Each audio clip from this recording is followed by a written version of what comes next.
The list for elective surgery has hit a record level. As of Sunday, there were over 24,500 people ready for surgery, over 6,000 are overdue. Top of that list is urology.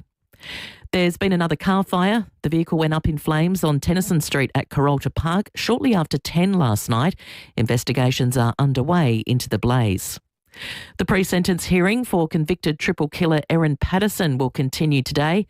Amber Johnston describes a victim impact statement on day one. The first person to rise at the bar table was Pastor Ian Wilkinson, the sole surviving guest of the lunch. He was incredibly emotional and broke down in tears as he described his late wife Heather, who he's been married to for 50 years. Perhaps the most profound moment in the courtroom was when he referenced his faith and even offered his forgiveness to Erin Patterson. He said, "I bear her no ill will. My prayer for her is that she will use her time in jail wisely to become a better person. Now I am no longer Erin Patterson's victim. She has become the victim of my kindness." Major environment reforms will be fast-tracked in a bid to speed up building and energy project approvals. Removing duplicate regulations was a key focus of the federal government's economic roundtable last week. Labor says it will introduce legislation before the end of the year to pare back excess red tape while also strengthening environmental standards. Environment Minister Murray Watt says both can be done at the same time. It is possible to both speed up approvals and assessments and make them more efficient while still protecting our environment.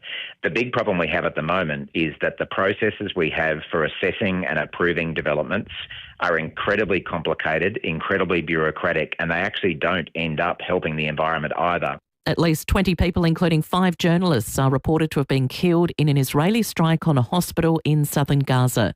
The group were on a staircase with one of the reporters broadcasting live after an earlier attack. Israel's Prime Minister Benjamin Netanyahu calls the incident a tragic mishap. US President Donald Trump says he's not happy, but a ceasefire might not be far away. I think within the next 2 to 3 weeks you're going to have pretty good conclusive a conclusive ending.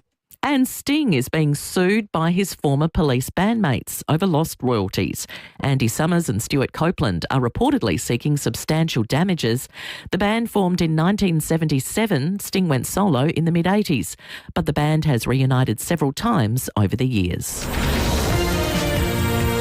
Now turning to 5AA's sport. Call Gliderol now. Order a new door with Operator before the end of September and receive 2 extra handsets. And it's good morning to Tom Wren. And a very good morning to you as well, Mel. Let's start with football. Port Adelaide forward Willie Rioli has announced he's going to retire with a year still to run on his contract. Rioli played 109 games, including 58 with the Power, since he joined at the beginning of 2023. The exit meetings have already begun at Alberton. Ryan Burton and Jeremy Finlayson among those told they'll not be offered contracts for 2026. Well, Adelaide forward Taylor Walker will hold a press conference at Westlakes today ahead of game 300, which is set to come against Collingwood next Thursday night. And Carlton exit meetings begin and continue today of what is expected to be a busy off-season for the Blues. Tom de Koning will meet with coaches tomorrow, where the ruckman is set to announce he'll be joining St Kilda on an 8-year deal worth about $1.7 million a season. Brownlow medalist Jimmy Bartell telling Footy Classified it leaves current Saints ruck Rowan Marshall in an awkward situation. They get a pretty athletic ruckman who's excellent in the centre bounce, but I think that's selling Rowan Marshall short. Yep. And so I can understand why he'd explore his options elsewhere. When you even looked at Carlton, they were reluctant to play Pitnet and de Koning. I know they tried it a number of times, and that's what you'd be asking Rowan Marshall to do. At the US Open, a great morning for Aussie Adam Walton, upsetting number 22 seed Ugo Humbert in 4 sets.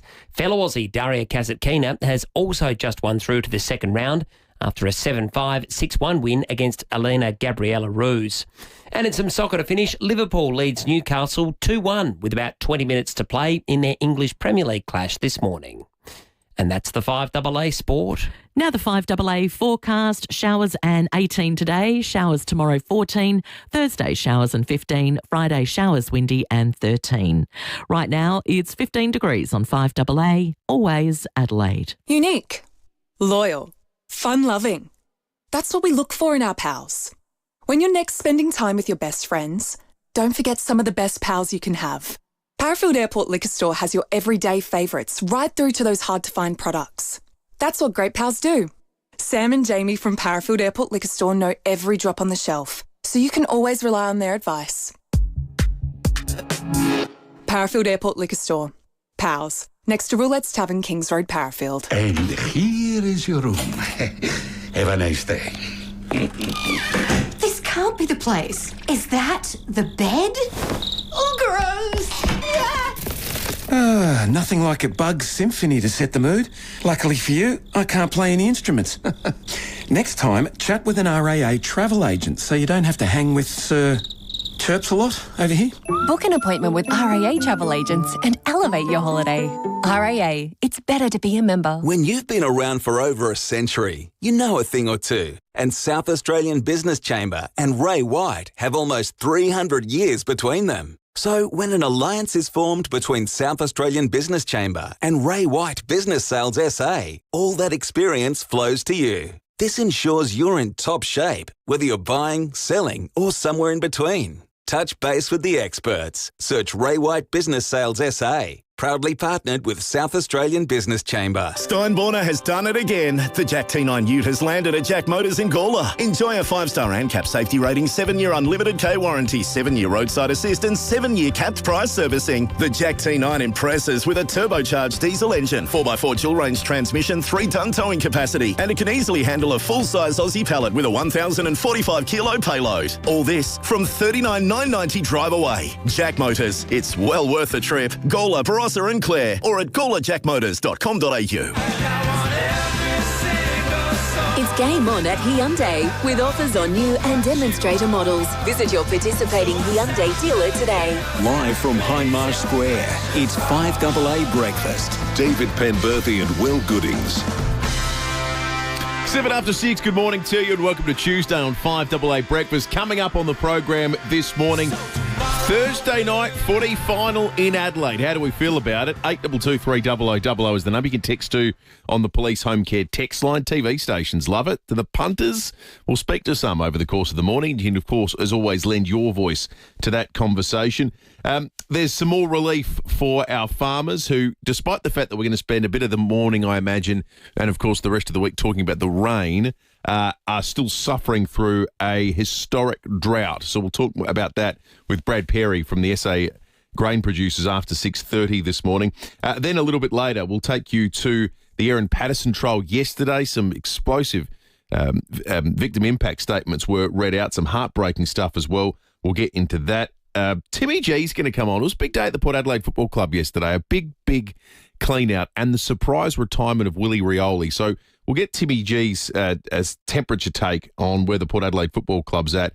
And then the Treasurer of South Australia, Stephen Mulligan, will join us after 8:30. Another report this morning about surgeries not being done in the South Australian health system. Elective surgeries, the backlog bigger than it's ever been. And yet, we're spending more than we ever have been. That can't be the kind of thing the Treasurer likes to read in his newspaper in the morning. David Penberthy, good morning to you. Good morning, listeners. Good morning, Will. Here I am. The microphones are on. We're in a new studio. Your new studio. See, this studio, this is a bit of a road test for us because you're usually number 4, but in here you're number 3. Oh, so that's something you got to watch. Yep. Oh, no, this morning's going to be full of... I don't know what goes on over on that side. Pitfalls. The control area. Your dad did it in here yesterday. He did. We've been like gypsies meandering around the Nova building for the last 6 months. We've been on level 3 for a while, now on level 4. Exciting stuff. We don't need to share all of the details with you. But now, I got drizzled on this morning. Have you had any moisture down your way yet, Will? Yeah, it was raining. It was raining. Well, yeah, it was more drizzling than raining on the way in this morning. It looks like... we'll do the weather in depth of the Bureau, obviously, shortly. But the update, here's the update. So today won't be as wet as first forecast. Today's now 1 to 8 mils. So what we're getting at the moment might well be the majority of it. Then tomorrow up to 25, Thursday up to 25, Friday up to 30 mils. So it's now condensed to those 3 days when we're expecting to get seriously wet. And the weekend still just drizzly, more so than rain, potentially nothing at all on the Saturday, up to 2 mils of rain and up to 4 on the Sunday. So the weekend should be pretty dry. The next 3 days really wet, significantly more so than what we've had today and yesterday, which felt, given where we've been, fairly wet. Hopefully the news about the rain is good news for country people. The news about the extra drought funding, I would say, is pretty good news for country people. I mean, it's not exactly cash bonanza, but what's Thursday night football mean for country people? But I reckon they're the people who hate it the most. They go, oh, God's sake, we've got to drop. Like, if you're in Port Pirie and you got stuff to do, you got a job, you got to work Friday.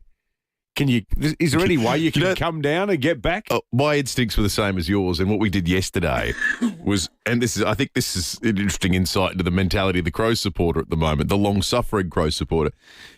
John and I were talking about it, and he spoke to a number of, there's Crows supporters groups at various points. There'll be the Fleurieu Peninsula version, the Victor Harbour Crows supporters group, or there's, Whyalla. There's Port Lincoln. I think Crows people are so footy starved. Everyone they went to went, oh, no, we can't wait. We're coming down. We'll move heaven and earth. Yeah. We're going to make it happen. I just quit my job. Yeah. I'll sell my house to get a ticket. I told the boss to go and get stuff. That's where... So there's I sold one of my kidneys. I think if Crows fans had the luxury of years and years of finals to plan around, they'd be a little bit more upset about it. But maybe we'll see. We'll see this morning on the open line as well. I got to say, I was thinking yesterday, mate. I couldn't disagree with you and Tom Moore yesterday. I feel nothing but excitement about this. I don't think it's going to be some. You don't live as online as we do. Like because of the big footy sort of crowd. Like what? No, not big footy at all. Actually, just general social media. I can't wait to see say that word to that player at Collingwood crowd is what I was referring to yesterday.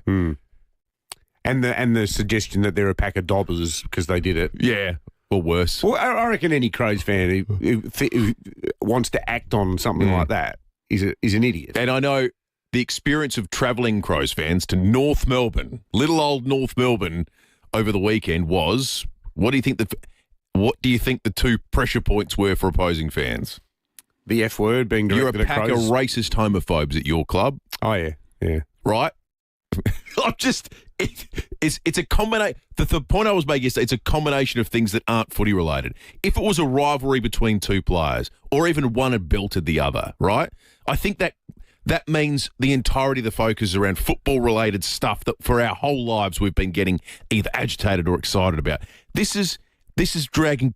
Politics has been dragged into the mentality of the angry supporter, and I'm just not looking forward to how that materialises. What percentage of supporters are angry, though? But how many does it need to be? Adelaide Oval putting on more security. That's in the newspaper this morning. I did see that. I don't know. I just feel like walking in, walking out, walking in front of the hill. I've seen some bad stuff a couple of times at the footy. Once was on the members' side, once was on the hill. Saw a fight on the hill once. Saw another one, and it was after a showdown. It was these two old blokes. He just was so. I think they were both completely maggoted, but they really out of shape. And one of them said something. The poor guy said something about Tex, and it was straight after. Not long after Tex has made his return from some moments of reflection. And but this Crows guy was pathetic. He started crying. They can't say those things about Tex. Like, leave Brittany alone. Yeah. And I was like, oh, come on, mate. Well, this is it. I just think 99% of people are going to go, how good, great rivalry, let's stick it up them. I hope so. The idea of getting a lecture about human decency from Collingwood supporters anyway is the funniest thing I've ever heard. We will see. I just think... How far do you want to go back? I mean, do we talk about the Winmar incident? Sure. Who was doing the abusing then? No one's copybooks cleared when you go back far enough, exactly. That's what I'm saying. That's right. But that's not how it's going to play out. I don't know if you've been keeping much of an eye on the US Open at the moment. We've got a Kent Town Hotel $100 voucher to give away for the balcony bar there. Daniil Medvedev generally puts on a show, and often it has nothing to do with his tennis. He had an absolute meltdown because a photographer went and, on match point in the game, wandered onto the court. He could sense the game might be about to end. Walked onto the court. It's second serve, right? Daniil Medvedev is set to receive. And the photographer runs on the court and then sort of does a little jump into the area where they take the photos from. And the umpire said that was such a disruption, we're going to replay first serve. Danil not happy. Wait, please, not now. Get off the court, please. First serve. Ladies and gentlemen, because of the delay caused by an onside interference, first serve has been granted. And it's a first serve. And you want to go home. He wants to go home, guys. He doesn't like to be here. He gets paid by the match, not by the hour. What did Riley Opelka say? What did Riley Opelka say? What did Riley... Let's play. He's just totally lost control of his emotions, says Medvedev. As it turns out, he won the point, won the set, and then came back and lost in the fifth set. And then after the game, he blew up and lost his mind as well, Medvedev. But we wanted to ask you, inspired by the photographer being in the wrong place at the wrong time, when have you been in the wrong place at the wrong time?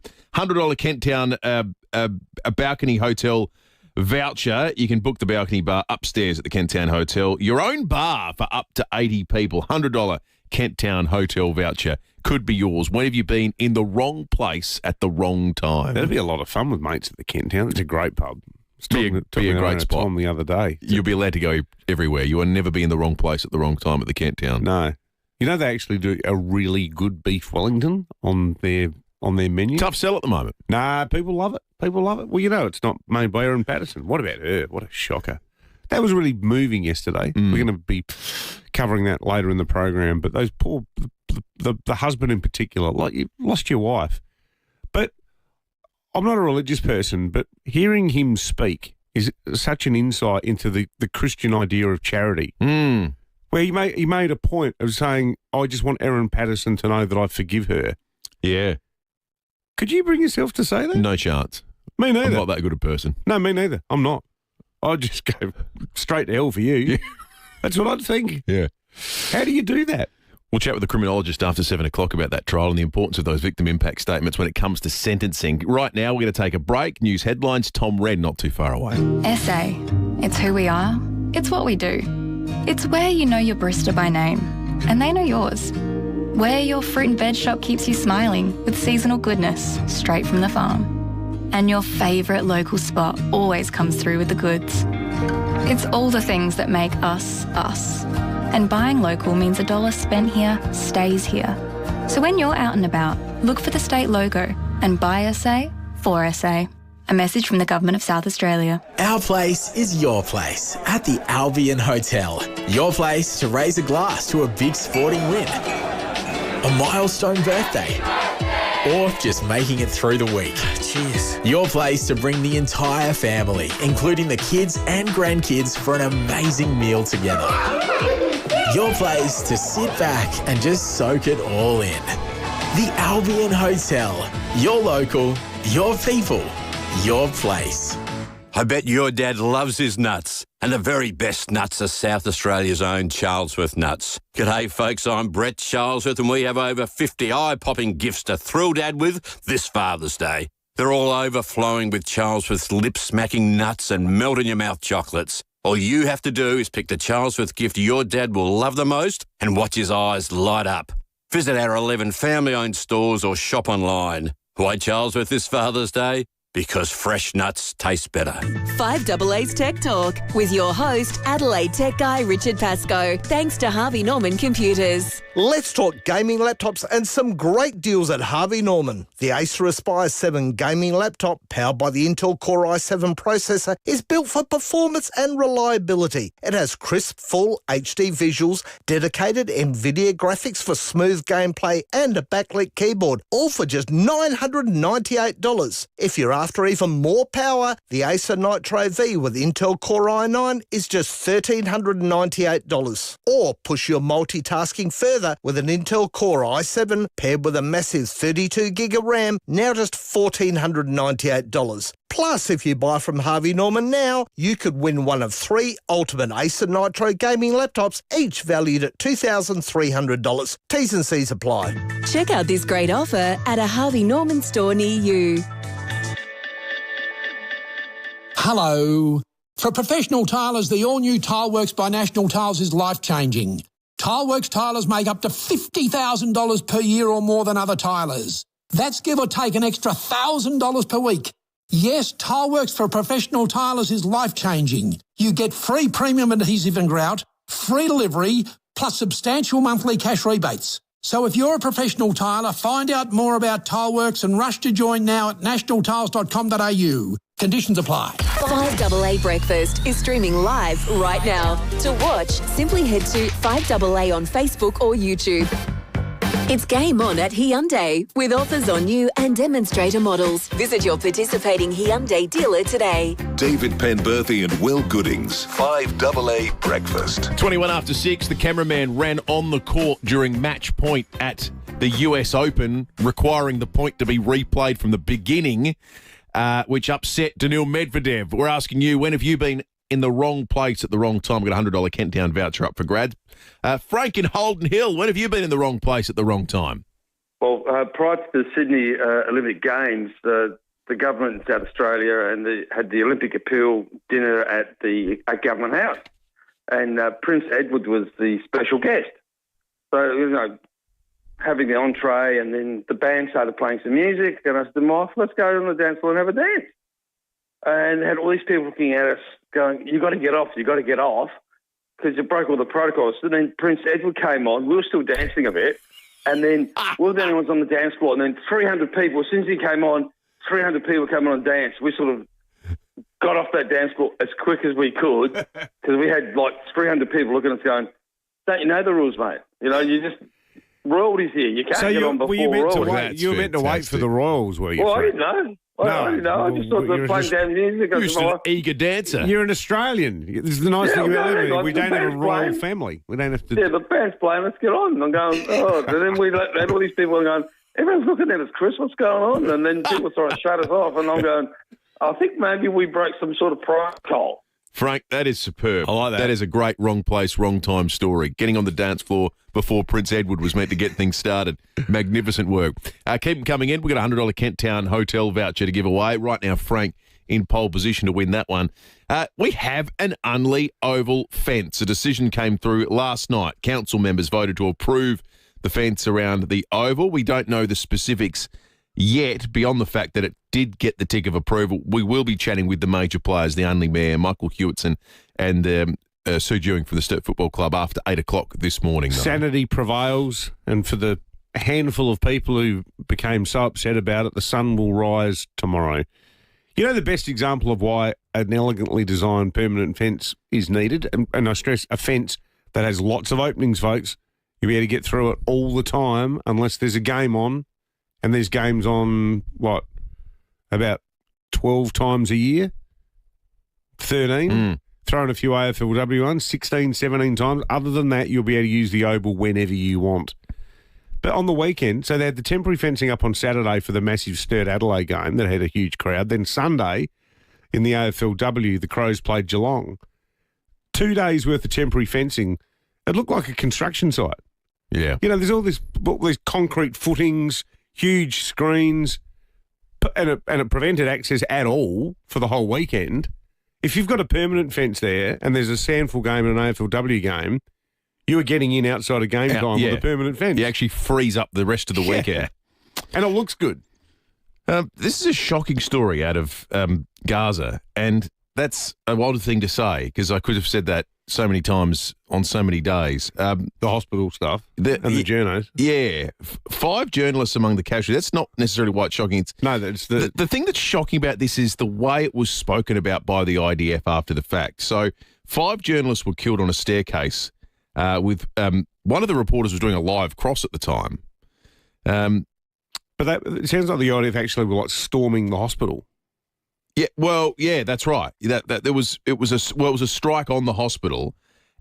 We've got Benjamin Netanyahu here, but I heard from one of the IDF spokespeople, and he sort of said, "Well, we're going to have a look into why." He was totally vague about. It was as though he had no idea that the strike even happened.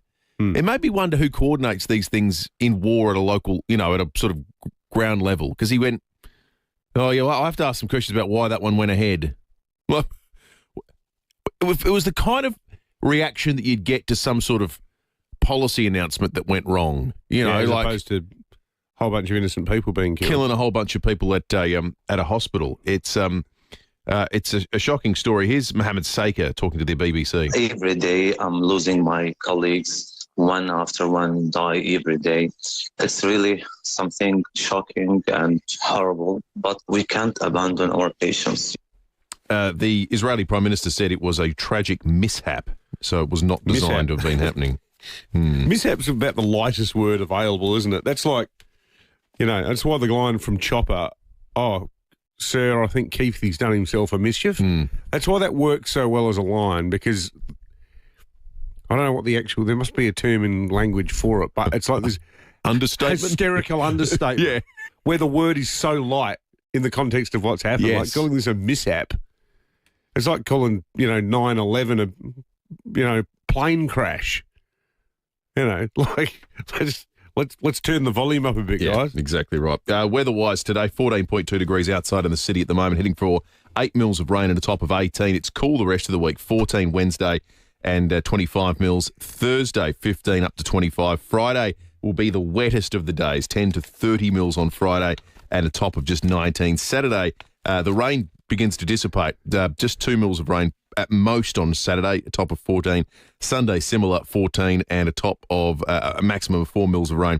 That's the 31st of August. Tom Wren is in the 5AA Breakfast studio with us. Call Glider now, order a new door with operator before the end of September and receive 2 extra handsets. Morning to you, Rennie. Morning, Will. Morning, David. It was wild scenes yesterday with Medvedev, wasn't it? It was box office. I called one of his matches at the Australian Open once, and he is a character, you're right. There are a couple of points, I forget the opponent that he was playing, where, he hit the net cord and then it came back on his side. So, that's just happens. Anyway, it happened for, a third time. And he just screamed out of the ground and said, "This is the unluckiest day of my life." How good. He's fun to watch, but that was crazy. I mean, I actually felt for him on this. Well, usually I think, come on, Daniel. Yeah. Work it out, mate. But on this occasion... What was the quote? He was quoting someone. Yeah. He was trying to get the crowd to chant it as well. I don't know what he was saying. It was like some political chant or something. Yeah, and then, look, obviously, the poor cameraman, I think he's had his accreditation stripped after all of that. Well, rightly so. I don't know what he was thinking. Yeah, and he was a fairly experienced cameraman by the look. He was well into his 50s. Yeah. So he's had a moment he'd rather forget, but it was crazy. Why did the umpire say replay the point from the beginning?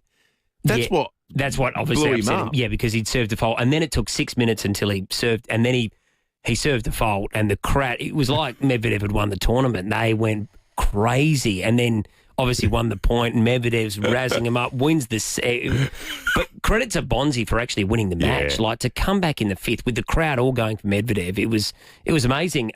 Port Adelaide boys, they've made some changes. Willie Rioli, this is interesting because he's still got a year to run on his contract. We know he's had his issues this year on and off the field. There's a bit going on personally, I think, health-wise with his his mother at the moment. So there's a lot going on with Willie and his life, but he's no longer going to be with the club. So that's a bit sad. He's been there for 3 years, 58 games, 51 with West Coast, and they've got rid of Ryan Burton and Jeremy Finlayson. So they're not being offered contracts for 2026 either. So Josh Carr's come in and said, right, this is what we're doing, and obviously working with list management, but some big changes there already. Ryan Burton, I guess, is the one that you look back and think, so much talent. His poor body just let him down in the end, didn't he? Some people have the talent to play footy, but physically their body just can't deal with the rigours of playing 22 matches in a year. But Willie Rioli's going to, beyond, it's a really interesting story, a human story about Willie Rioli, about the pressures an Indigenous bloke goes through playing in the AFL. Just a purely footy story. He's a huge loss for that forward line. Big time. He's the X factor in that forward line. Yep, and when he's up and going, he's such a dangerous player. So that's really disappointing for Willie not to be continuing, and for Port Adelaide. So let's hope that, the likes of Joe Berry, Joe Richards, they're the ones now that are going to have to step up in his absence and show us that they're, really good players. Richards from Collingwood and Berry, a high draft pick. Grows as well. The boys will have it covered. Rowie and Timmy G later on. Tex Walker going to talk ahead of game number 300 today. So what a great career. Fifth Crow, I think, to play 300 games for the club. Okay, who else is it? Ben Hart, Simon Goodwin, Tyson Edwards, McLeod. Rashido. Yeah. Maybe. Hang on, Roo. Did Roo get 300? I'll have a look. McLeod definitely. He's got 340. McLeod, Hart. Maybe Edwards didn't get there. I thought he did. Yeah, I thought he did. Yeah. We've got one extra, haven't we? First text through, leave your name, we'll give you a Wallace Cinema pass. Good work. Yeah, All well right. done. Good on you, Rennie. Thanks, boys. Great work.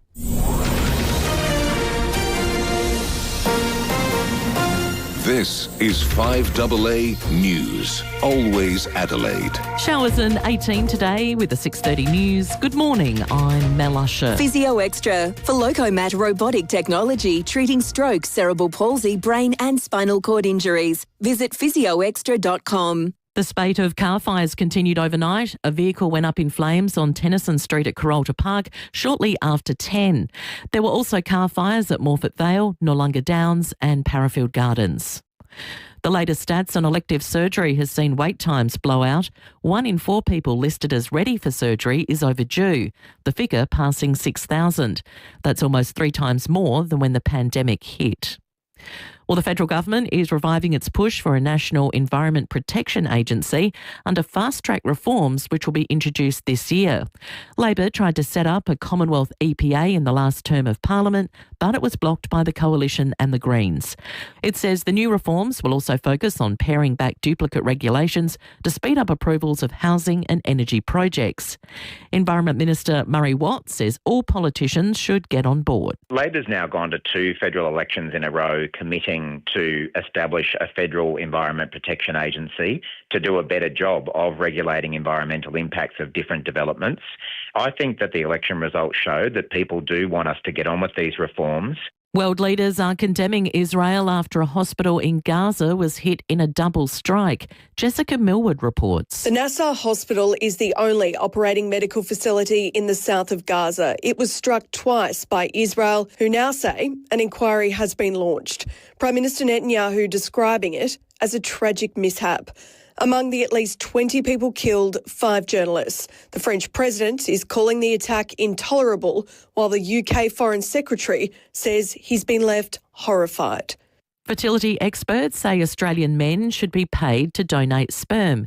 Gabrielle Hodson has the story. Each state has complex and different laws for sperm donation, including a limit on how many families a man can father. One clinic director has told News Corp that lack of choice in Australia is so dire, women are turning to Facebook or looking for donors overseas. They're calling for donors to be paid, arguing men spend a lot of time being counselled and should be compensated. They say it's different to paying for the product. But the group Australian Solo Mothers by Choice says no money should change hands. They want altruistic donations set up in the same way as the blood bank. A second sunscreen has now been removed from Australian shelves over SPF concerns. Naked Sundays has paused sales of their Collagen Glow Mineral sunscreen just days after Ultraviolet made a similar recall. Now turning to 5AA Sport. Call Gliderol now. Order a new door with operator before the end of September and receive 2 extra handsets. It's over to Tom Wren. Thank you, Mel. Adelaide forward Taylor Walker will address the media this morning ahead of his 300th game, which he'll play against Collingwood next Thursday night. The Crows will kick off the final series with Geelong and Brisbane to play on the Friday night. But we're still having to wait to see the full makeup of the top 8 with Gold Coast hosting Essendon tomorrow night. Meantime, Port Adelaide has thanked Willie Rioli for his service after he decided to retire with a year still to run on his contract. Meantime, Fremantle defender Luke Ryan says it'll be great to get their finals campaign underway in front of a home crowd. The Purple Army is amazing and, it's where you want to be. It's where you want to be playing finals. So I can't wait. I'm excited, but don't want to get too pumped up too early. Yeah, the Dockers will play either Hawthorn or Gold Coast in an elimination final on Saturday week. It's been a solid day for the Australians at the US Open. Adam Walton joining Priscilla Hon and Daria Kasatkina in recording their first wins at the major to progress to the second round. Yeah, I only, like you said, it's my first one here and I think it's my favourite slam apart from Australian Open. So, yeah, can't be much happier right now. Fellow Aussie Alexander Vukic has just levelled his match at a set apiece against local Jensen Brooksby after taking the second set in a tiebreak. And incredible scenes in Newcastle in the English Premier League this morning. Liverpool have just found a winner in the 11th minute of stoppage time to beat Newcastle 3-2. And that's the 5AA Sport. Now the 5AA forecast. Showers and 18 today. Showers tomorrow 14. Thursday showers and 15. Friday showers windy. Wait, please, not now. Get off the court, please. 13 degrees. Right now it is 14 degrees on 5AA, always Adelaide.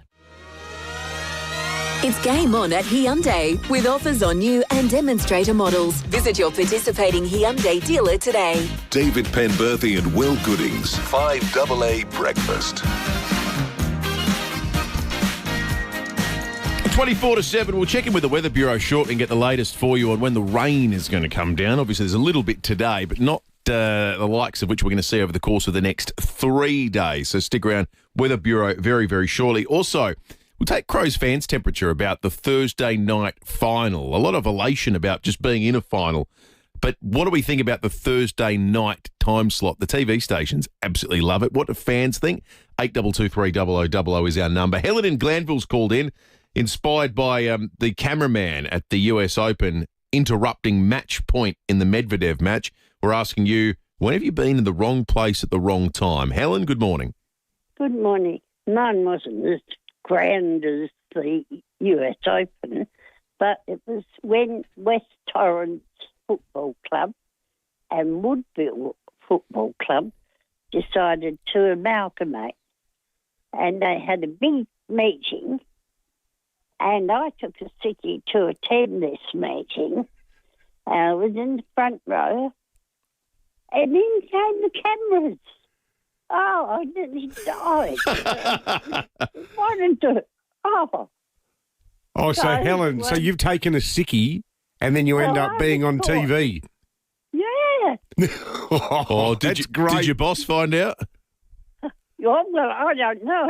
Ask him. He didn't mention it. Oh, that's good. Where were you working at the time, Helen? Glenside Hospital. Oh, really? Were you a nurse there or something? No, I was the CEO secretary. Oh, really? Wow! What an amazing role that would have been. One of my friends was a psychiatrist there for a long time. Secretary, yeah. Oh, it was just wonderful. Beautiful grounds. Yeah, but I had to give up work to look after my husband who was sick, and I missed that job so much. Yeah. And now my husband's looking after me. Just one final question, Helen. Were you in favour of or against the merger? Well, you had to be in favour of because they were going to go down. Yeah, they were, weren't they? Yeah. Yeah. Good on you, Helen. That's a great call. Yeah. In fact, you know what, Helen? You got a $100 Kent Town voucher coming your way. Yeah. Congratulations to you. That's a good story. I bet we've had listeners before that have been caught either having a sickie or just at an event they didn't want to be captured at, and then some of the TV news cameras roll in and suddenly you're broadcast at 6 o'clock that night. The Premier was out in rural South Australia hoping for the cameras and to be broadcast on the news yesterday because he had an extra $1 million of drought relief for our farmers who, despite the fact we're talking about rain this week, have to talk about the fact that the preceding 12, 18 months have been amongst the driest we've ever had in South Australia. Brad Perry, the CEO of the Grain Producers Association of South Australia, joins us. Brad, good morning. Oh, morning, guys. So an extra $1 million of fodder, which is everything's obviously welcome at the moment. The opposition have made the observation that the number one thing that's been asked for from people on the land has been zero interest loans. Have you got a view about whether that's something that the government should be pursuing? Yeah, certainly do. And look, we welcome any money that comes our way for drought, and fodder is still needed right across the state.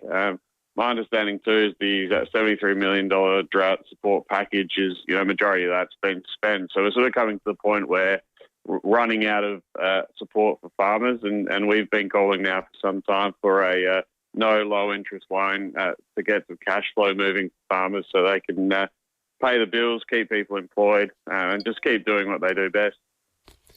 It does feel like a bit of a drop in the ocean, though, as far as a top-up. I mean, you can buy a house in Plympton for $1 million these days. It's not really a huge surge in the outlay, is it, Brad? Oh, look, I don't think $1 million when you're buying fodder is not going to get you too far. So the money that's been allocated already for the fodder and hay runs, as we would have seen coming across from interstate, that's well and truly been spent. So. Not cheap at the moment to get fodder from interstate. It's quite concerning actually when you look at the price. And this rain this week, Brad, on another issue, is that going to be of assistance? Any rain at the moment is of assistance. So we had a good July where we had average rainfall, and this week's good. I think the most concerning thing for us is looking at September. So the BOM's downgraded the forecast to less than 50% chance of meeting average rainfall. So things are still very dry out there, as in there's no very little moisture in the soil, and so some crops are growing. They're 4 to 6 weeks behind, and others just don't have any crops at all. Yeah, no, it's been a tough period for people on the land. Thank you for that, Brad. We're intrigued by whether people out in the country are going to be able to make it to Thursday night's first final between Adelaide and Collingwood. And we thought we want to get the pulse of the people. We're getting some text through on the Police Home Care text line right now, but no one is in touch with the Crows supporters base than our next guest, Peter Sirocco, who hosts the famous Crowjack podcast. If you've ever heard Go Crom, it's because of Peter. Peter, good morning to you.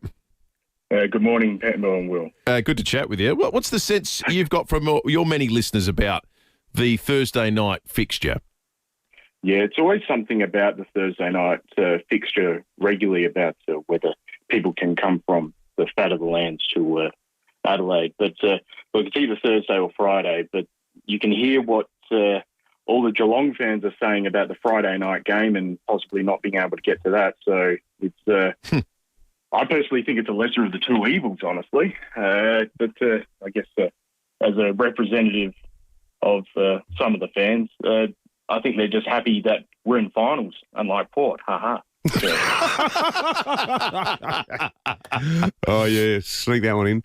It is pretty amazing, isn't it? Like, if you'd been told the day after Richmond beat Adelaide a little bit over 12 months ago that the Crows were going to be minor premiers, what odds would people have given you on that, do you reckon, mate?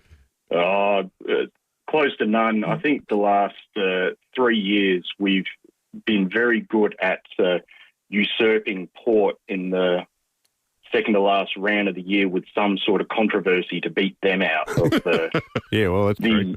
2023 we had the Sydney game and, they, I don't know what they were doing in 2023, but not much. Last year they had the Dan Houston smacking Rankin, and then we decided to drop Rochelle for pointing out that Port fans don't have teeth on your show, which is just a fact.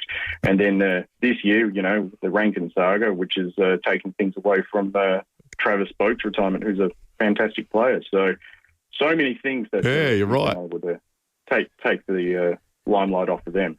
Which, we celebrate mightily at the Crowjack. Can think of better ways to take the limelight off them, frankly. But at least it was with winning this year. Well, that's true. Apart from the most recent example, but at least it's still playing finals. Peter, thank you. We'd love to hear our listeners' views too on the Thursday night. Does it pose problems or is it great?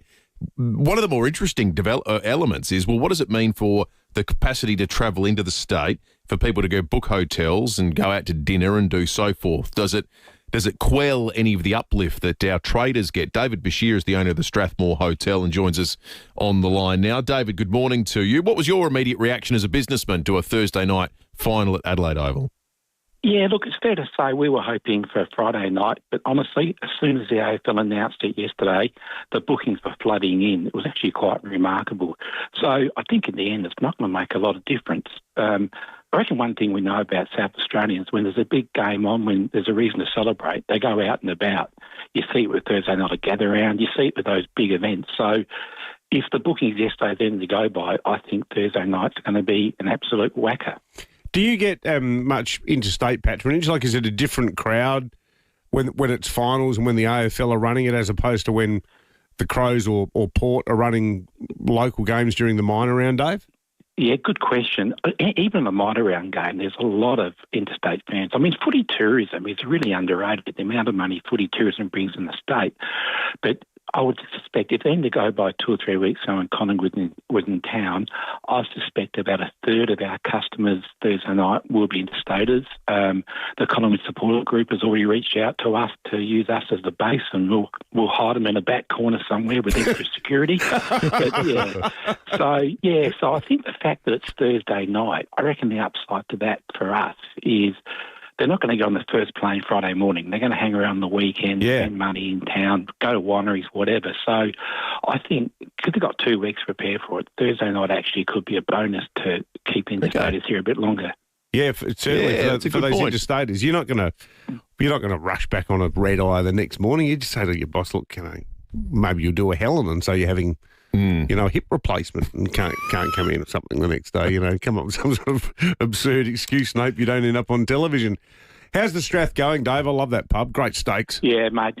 No, it's going really well. We've had a terrific winter. We can't wait to the summer and Christmas to come through. But no, mate, it's been really good, and looking forward to, as a Port supporter, it kills me to say it, looking forward to 2 Big Crows finals. Yeah, I know.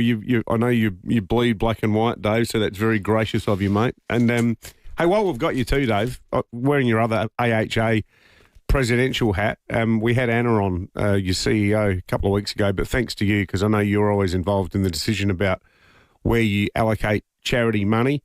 So thanks again, as always, for your support for the Undy Drive. No, always a pleasure. You boys do a great job with it, and we love supporting it. Good on you, Dave. Dave Bashir, owner of the Strathmore Hotel, of course, of the AHA as well. Lots of discussion around best night for finals footy. I want to ask you this morning the best day of the week, full stop.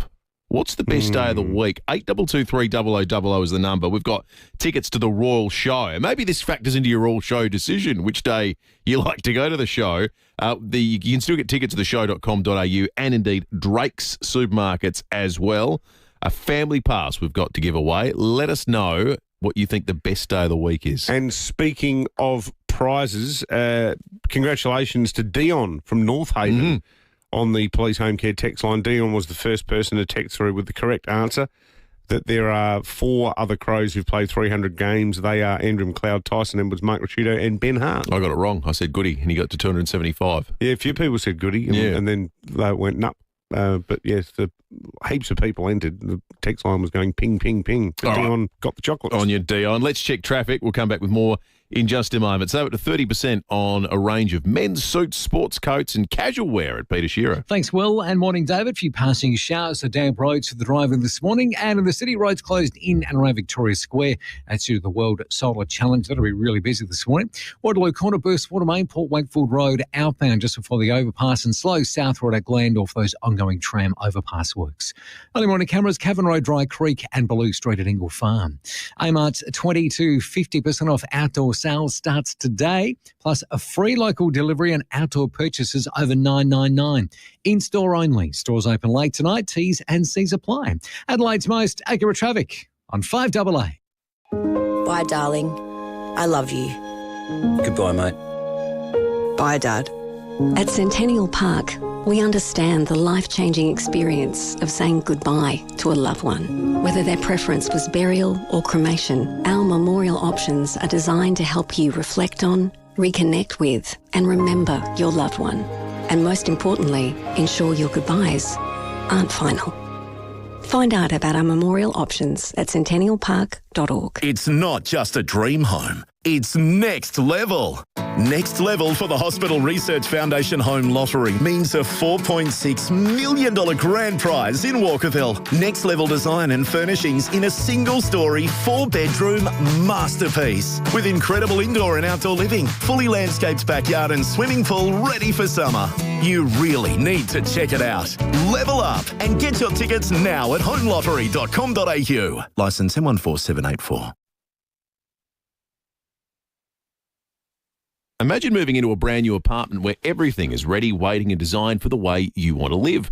Discover the perfect blend of comfort and style at Living Choice, Flagstaff Hill Retirement Village. This looks amazing. They're stunning move-in ready apartments. They're designed for easy living, surrounded by first-class amenities that make every day a little bit more enjoyable. From wellness facilities to vibrant social spaces, you'll find a community where life feels effortless and rewarding. It really is luxury retirement living at its best. Join a vibrant, like-minded community that complements the way you want to live. Apartments available right now at Living Choice, Flagstaff Hill Retirement Village. Book a tour or learn more at livingchoice.com.au. Hi, Bronte Manuel from Toop and Toop.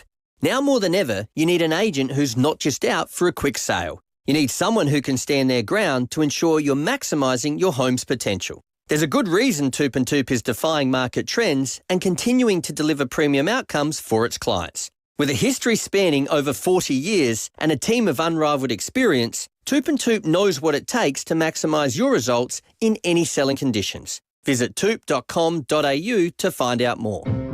It's game on at Hyundai with offers on new and demonstrator models. Visit your participating Hyundai dealer today. David Penberthy and Will Goodings, 5AA Breakfast. 10 minutes to 7. Lots of good text on the police home care text line.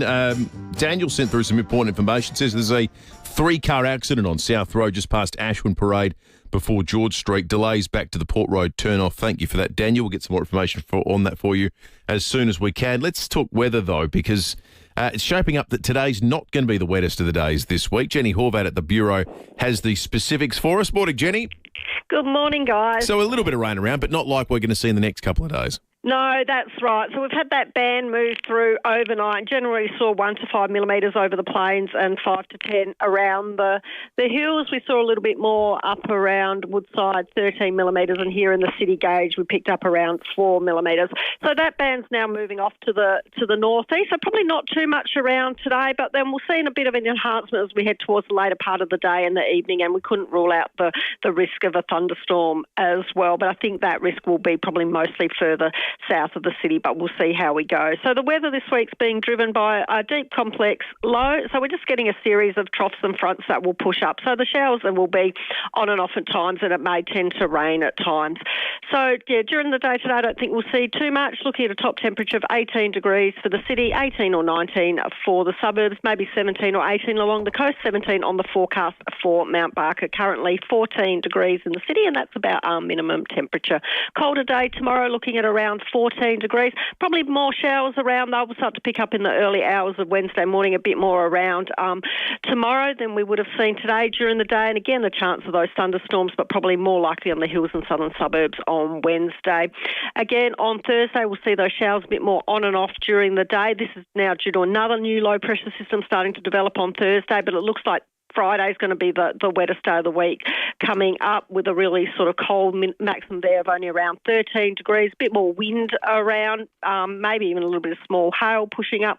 So, yeah, a bit of a cold end to the week, but should be drying up for the first day of the show there on Saturday. Not too much around on Saturday. Maybe the odd shower around on Sunday, but not what we would have seen during the week there. So a bit of a mixed bag with those showers on and off, pretty much for the remainder of the week there, guys. Good stuff, Jenny. Thank you. Let's head to St. Paul. Senior Constable Kimberly Broad's on the line. Kimberly, awful this fatal crash at Elizabeth Vale yesterday. Yeah, that's right. It was just before 3 o'clock yesterday afternoon. Police and emergency services were called to Oldham Road at Elizabeth Vale after reports a Honda sedan had collided with a pedestrian who was standing at a bus stop. Now, tragically, a 62-year-old woman from Craigmore died at the scene. We had major crash officers attend and examine the circumstances surrounding that crash, and the road was closed for several hours whilst that was being done. But we're just asking if anyone witnessed the crash and they haven't yet spoken with police, if they could give us a call on the Crime Stoppers number 1800 333 000. And that woman's death is the 56th life lost on SA roads this year. It's just a shocking story, and obviously the investigation is still going on. Kimberly, also 2 suspicious car fires in the southern suburbs. Yeah, the first one was about 1:30 this morning. Police and fire crews were called to a home on Glamis Court at Nollunga Downs. A Subaru sedan had sustained damage to the rear of the vehicle after being set alight in the driveway of the home. It was then about 2:50, police received reports of a car fire at a home on Archer Road at Morfett Vale. This time a Nissan Navara that was parked in the driveway of the property was set alight, and the fire also spread to an undercover carport, causing minor damage. We are treating both fires as they are suspicious. We have crime scene investigators attending the scene this morning just to determine the cause of the fire. But again, anyone who witnessed any suspicious activity around that Nollunga Downs or Morfett Vale area early this morning, if they could give us a call on Crime Stoppers 1800 333 000. Good on you, Kimberley. Thank you, Senior Constable Kimberley Broad from SAPOL. There's been a lot of talk about the best day of the week for finals footy. We're asking you more generally, best day of the week, full stop for the Royal Show Pass. Well, you have to make an assessment about the best day to get to the Royal Show. Family Pass, we've got available. You can get tickets at theshow.com.au or indeed at Drake's. Alessia's called in. Morning, Alessia. Good morning. What do you reckon the best day of the week is? I think the best day of the week is definitely Wednesday. Wednesday? Why? Yeah, because it's the middle of the week, then you've got Thursday after, and then you have Friday, it's the end of the week, and then you've got the weekend, so it's great. Yeah, hump day. You get the halfway point. Yeah, I like your argument, Alessia. I think that's a good one. We'll get to some more. I like that Alessia's gone straight off the bat for one of the less obvious days of the week too. Lateral thinker. We'll revisit that shortly, but before we do, at 4 to 7, let's talk algal bloom. Angie Bell's the Federal Shadow Environment Minister and joins us on 5AA Breakfast. Angie Bell, good morning to you. You've been critical of the federal government's response to the algal bloom. Everyone in South Australia has been critical of the federal government's response to the algal bloom. What should they be doing and what would you be doing different? Well, I have to say, great to be with you, David and Will, again in South Australia on the radio. I'd ask you, how do you think crow eaters feel about their governments at the moment? And I say that fondly as a former crowie, now a banana bender, but you know, I think South Australians absolutely have the right to feel completely and utterly neglected by the Prime Minister and by the Environment Minister. It's not good enough. They were very flat-footed. And, you know, boys, when you think about it, the PM can fork out about $600 million for a rugby league team in PNG, but he could only scrape together, what was it, $6.25 million on KI the other day when he was down there for a fleeting visit. I think it's a slap in the face for communities living through this environmental crisis. It's devastating. The people that I met with on the York Peninsula in Adelaide, absolutely devastated for their ecosystems and for their livelihoods. And the government really have not done enough to help. What the thing we have struggled with, apart from some of the semantics from the Minister about whether it's in state waters or Commonwealth waters and the fact that it took him so long to come here and he initially wasn't even going to come at all. But the thing we don't get, and it seems to be the key point of difference between Labor on this and the Coalition on this federally, is you guys would declare this a natural disaster, would you not? Well, we've said it's a national disaster, it's a natural disaster. It's an underwater nightmare for a large part of the South Australian coast. And that in itself is semantics, whether it's a natural disaster or not. But I mean, fork up with a bit more support because the fishers on York Peninsula were telling us it's way too hard to apply for this funding. It's not enough, it's too little and it's too late. And so the government could have done something about this earlier had they listened to those scientists 18 months ago who were asking for funding to monitor the bloom, to know how big it was going to get, to know where it was going to go. Because now it's just simply too big. You can see this thing from space, which I'm sure South Australians understand. It's twice the size of the ACT. And it's growing. What we need down there is a big weather event to break it up and for the ocean temperature to drop so that, the ecosystem can start coming back. Yes, we would have listened much earlier and we would have acted much, much earlier. Yeah, fingers crossed. Angie Bell, the Federal Shadow Environment Minister. Twice the size of the ACT. Yeah. What about that? And 1/100th is as important, according to the federal government. Yeah, that's right, exactly. $600 million for the team, the rugby league team in Papua New Guinea. That is really pushing the boundaries of soft diplomacy, that one. Like, I'm a big foreign aid supporter. Like, yeah. You go to Vanuatu. I think it's a clever initiative. Why is it going to cost that much? Well, it's a lot of money. I mean, how much is it to set up a brand new club in a peak football competition? What infrastructure do they have? How are they going to fly back and forth?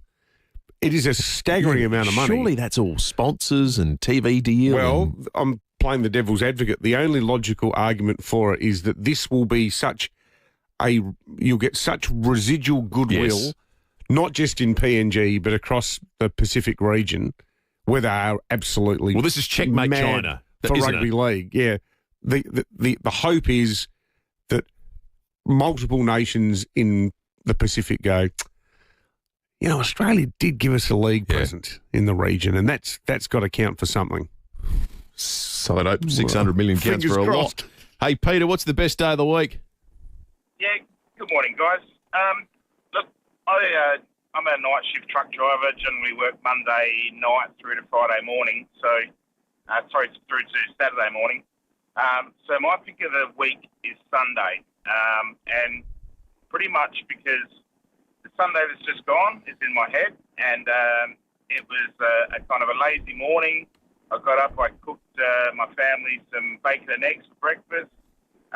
We jumped in the car, we went down to the chocolate factory at Nuri, and then we took the kids down to the Anguston Railway Station Adventure Park up there, Adventure Playground.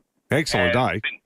Spent quite a few hours down there. Well, that sounds magnificent, Peter. You make a compelling case for Sundays. Well, Frank and Sally will speak to you on the other side of 5AA News and award that Royal Show Pass very, very shortly. The very latest news and information.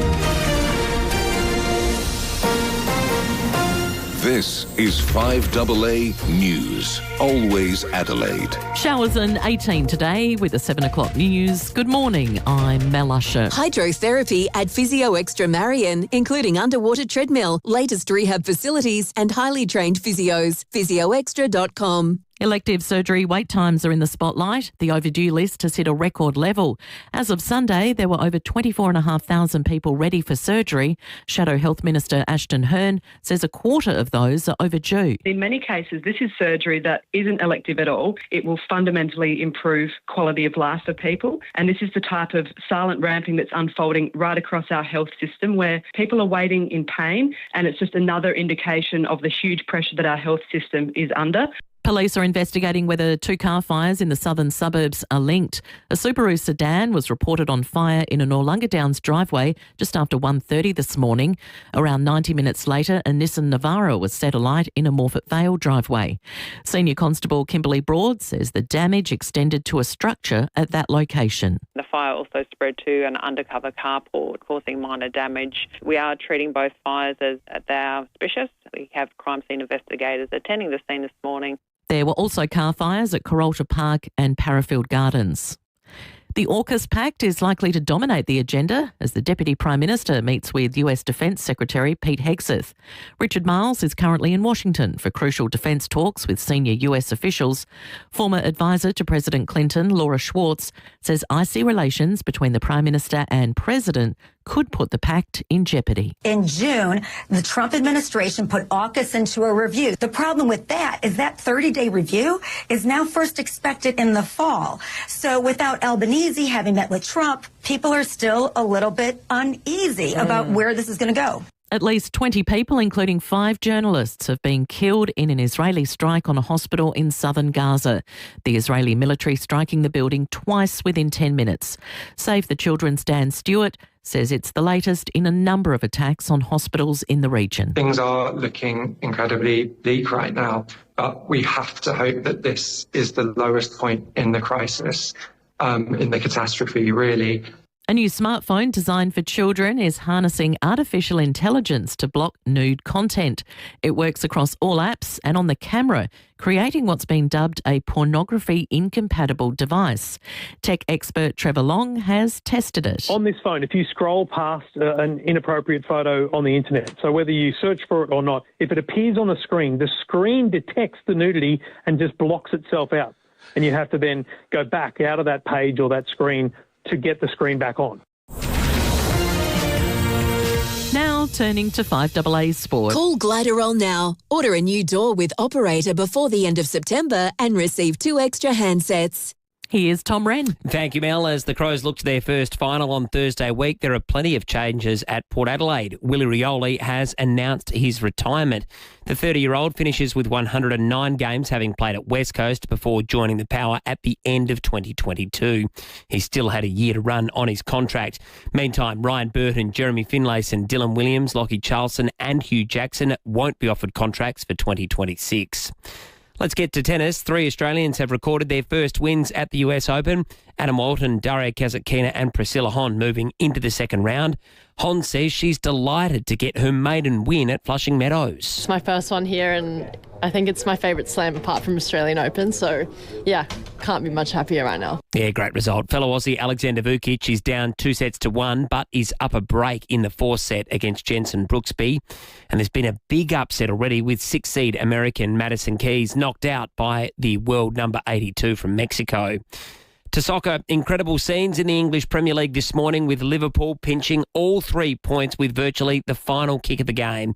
The Reds led a 10-man Newcastle 2-0, but the home side fought back and looked like they'd done enough to share the points. But with 11 minutes of stoppage time, Liverpool found the winner thanks to a 16-year-old sensation. Oh, Sabosway leaves it. And Gabon, what a moment! What a moment! The 16-year-old with almost the last kick has sent all in Liverpool red into ecstasy. Audio there thanks to Stan Sport. Amazing scenes, Mel. That is the 5AA Sport. Thank you very much. Now checking 5AA traffic. Morning there at Torrensville, a crash on South Road near West Theberton Road, delays inbound. And the city roads closed in and around Victoria Square due to the World Solar Challenge. That'll be really busy this morning. Another collision at Elizabeth, Main North Road near Elizabeth Way. And a burst waterway to look out for today at Waterloo Corner, Port Wakefield Road outbound just before the overpass. Early morning, camera 2, Blacks Road, Gillis Plains. Get the new Google Pixel 10 Pro at Optus and get up to $1,469 in value on a 36-month plan. End September 25. T's and C's apply. Visit Optus today. Adelaide's most accurate traffic on 5AA. The 5AA forecast, showers and 18 for your Tuesday, showers tomorrow 14, Thursday more showers 15, showers windy and just 13 on Friday. Right now it's 14 degrees on 5AA, always Adelaide. SA, it's who we are, it's what we do. It's where you know your barista by name, and they know yours. Where your fruit and veg shop keeps you smiling with seasonal goodness straight from the farm. And your favourite local spot always comes through with the goods. It's all the things that make us, us. And buying local means $1 spent here stays here. So when you're out and about, look for the state logo and buy SA for SA. A message from the Government of South Australia. Right now at Formula Honda, drive away in the CR-V Hybrid 24 build from $56,900 or the Honda ZR-V Hybrid 24 build from $51,900. That's a price reduction of $3,000. Plus, get 8 years unlimited kilometre warranty and roadside assist across the entire SUV range. But you'd better hurry. These offers are only available until September 30. T's and C's apply. Test drive at Formula Honda today. Glen Osmond Road, Glen Osmond, or North East Road, Modbury. Ray White, big name in real estate, but also the biggest name in business broking. What makes us big? Our people, like Brett Buckley and his team. MBA, lecturer, and multi-time SA Business Broker of the Year. Brett doesn't just read a P&L, he feels it. If you're selling or expanding your business, Brett can take your business apart and find you more money. And we're not talking small change. Go on, touch base with Brett. Search Ray White Business Sales SA. Streaming live via the 5AA Player app on DAB Digital Radio and on 1395 AM. This is 5AA, always Adelaide. It's game on at Hyundai with offers on new and demonstrator models. Visit your participating Hyundai dealer today. David Penberthy and Will Goodings, 5AA Breakfast. 7:08, and good morning to you. If you're joining us for the very first time on this Tuesday, the 26th of August. It's muggy outside. It's cloudy. There's a bit of rain about the place. It's not cold, though. No, that's right. It's not cold. Freezing. It's going to be cold over the next few days, and it's going to be seriously wet. Saturday morning. The Bureau just told us. 7 degrees minimum. That's going to be a bit of a return to winter, isn't it? Are you going to be patrolling the sidelines as a school soccer coach, or is the season done? School soccer is finished. It finished on Saturday. In fact, Will, I don't know if you've noticed my somewhat paralysed condition, but it culminated with a parents v children soccer match, and I played. Did you? I ran for the first time in decades. What? Is there vision of this? I played 2 games of soccer, and I scored a goal, and then I was goalie. I made about 4 saves. It's fair to say we smashed those kids. The under-8s absolutely copped a posting from the parents. That's generally a good thing for the parents, but you as their coach, I would suggest... No, I'm not the coach. Jim's the coach. Bittersweet. I'm the lowly assistant. I'm the guy who sends the emails out saying, Okay. In fact, if the parents are listening, can you please return the jumpers? I need them by the end of the week. Yeah, sort of the football director. Admin, yes. Well, congratulations on scoring a goal against 8-year-old kids. That's excellent. Thank you, mate. Now, a few comments on our brand spanking new studio this morning. A few people have noticed, if you're on the Facebook and YouTube live stream, we are in the new Whiz-Bang studios. Now, Dave Lloyd, our Aberdeen correspondent, said, look, we've got real US sports podcast vibes going on in the new studio. It's like ESPN in here. This morning. And Michelle on Facebook says you got some specky graphics going on in the new studio. So, yes, it's all happening in here. Well worth tuning in. Facebook and YouTube live stream each and every morning. You might recall the story that shocked so many people here in South Australia back in 2023. In fact, it was the 20th of December when emergency services were called to Lydia Street at Plympton after reports 2 people had been stabbed inside the office of the real estate agents group. A property manager, Julie Seed, died at the scene. That trial is currently underway, and we have been chatting with Julie's husband, Chris Smith, who has been forthright in his commentary around how the legal system works, so the judicial system works. And the Tigers' reporting this morning has been really good on this, about the prosecution's angle with regard to tackling a defence of mental incompetence and mental health. And our listeners will often feel when we have these conversations, and we talk through it with Sean, that once that flag gets run up the pole, well, that's sometimes all she wrote. Now, it's more nuanced than that, as this trial is demonstrating, but he has sent us a statement that details his frustrations and indeed a bit of a sense of where this is all going. Yes, Chris has said we're pleased that the trial is going ahead and that there is work being done in questioning mental health. When looking for justice, there are no excuses for leaving anything unanswered. For me personally, I'm sick of people looking for excuses for who or what they can blame for their own actions instead of taking accountability. Some of our systems need a good shake-up. There are many things that all favour a perpetrator and leave victims and families waiting, questioning, and at times unable to get the help they require to make themselves better again and move forward with their lives. It's the victims and the families that should come first. There is also a huge difference in possibilities with sentencing when found guilty but not competent due to mental health that the public need to be more aware of, such as the possibility of earlier release if proven fit after 5 years, but a straight guilty plea comes with a sentence of 20 to life with no parole. How is this fair to victims, families and friends who lose loved ones? And importantly, Chris signs off, Julie, Susan, all our families and the general public deserve more and change is needed. We can't stress enough, we're not prejudging the case. It'll take whatever course it does, independent of any kind of commentary from us, but it is important that the voices of victims are heard too, and that's why we're grateful to you, Chris, for providing us with that statement. It's a difficult thing for him to have done, and it's a broader commentary, I think, on things. The specifics of this case are what they are. Sean Michael Dunker's pleaded not guilty. So that's being tested at the moment.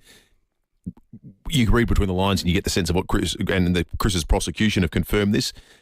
Chris's side of the prosecutors are going to test all this line of inquiry. So that's for the court to decide. But I think as far as a broader commentary on how the rights of victims are represented in court and represented in sentencing, I think he raises some points that we've spoken about at length a lot on the program. And in fact, they are the sorts of things that are being tested over in Victoria at the moment in the Erin Patterson trial, where we've heard some pretty remarkable victim impact statements. You started the program this morning talking about a sense of Christian charity that few people possess.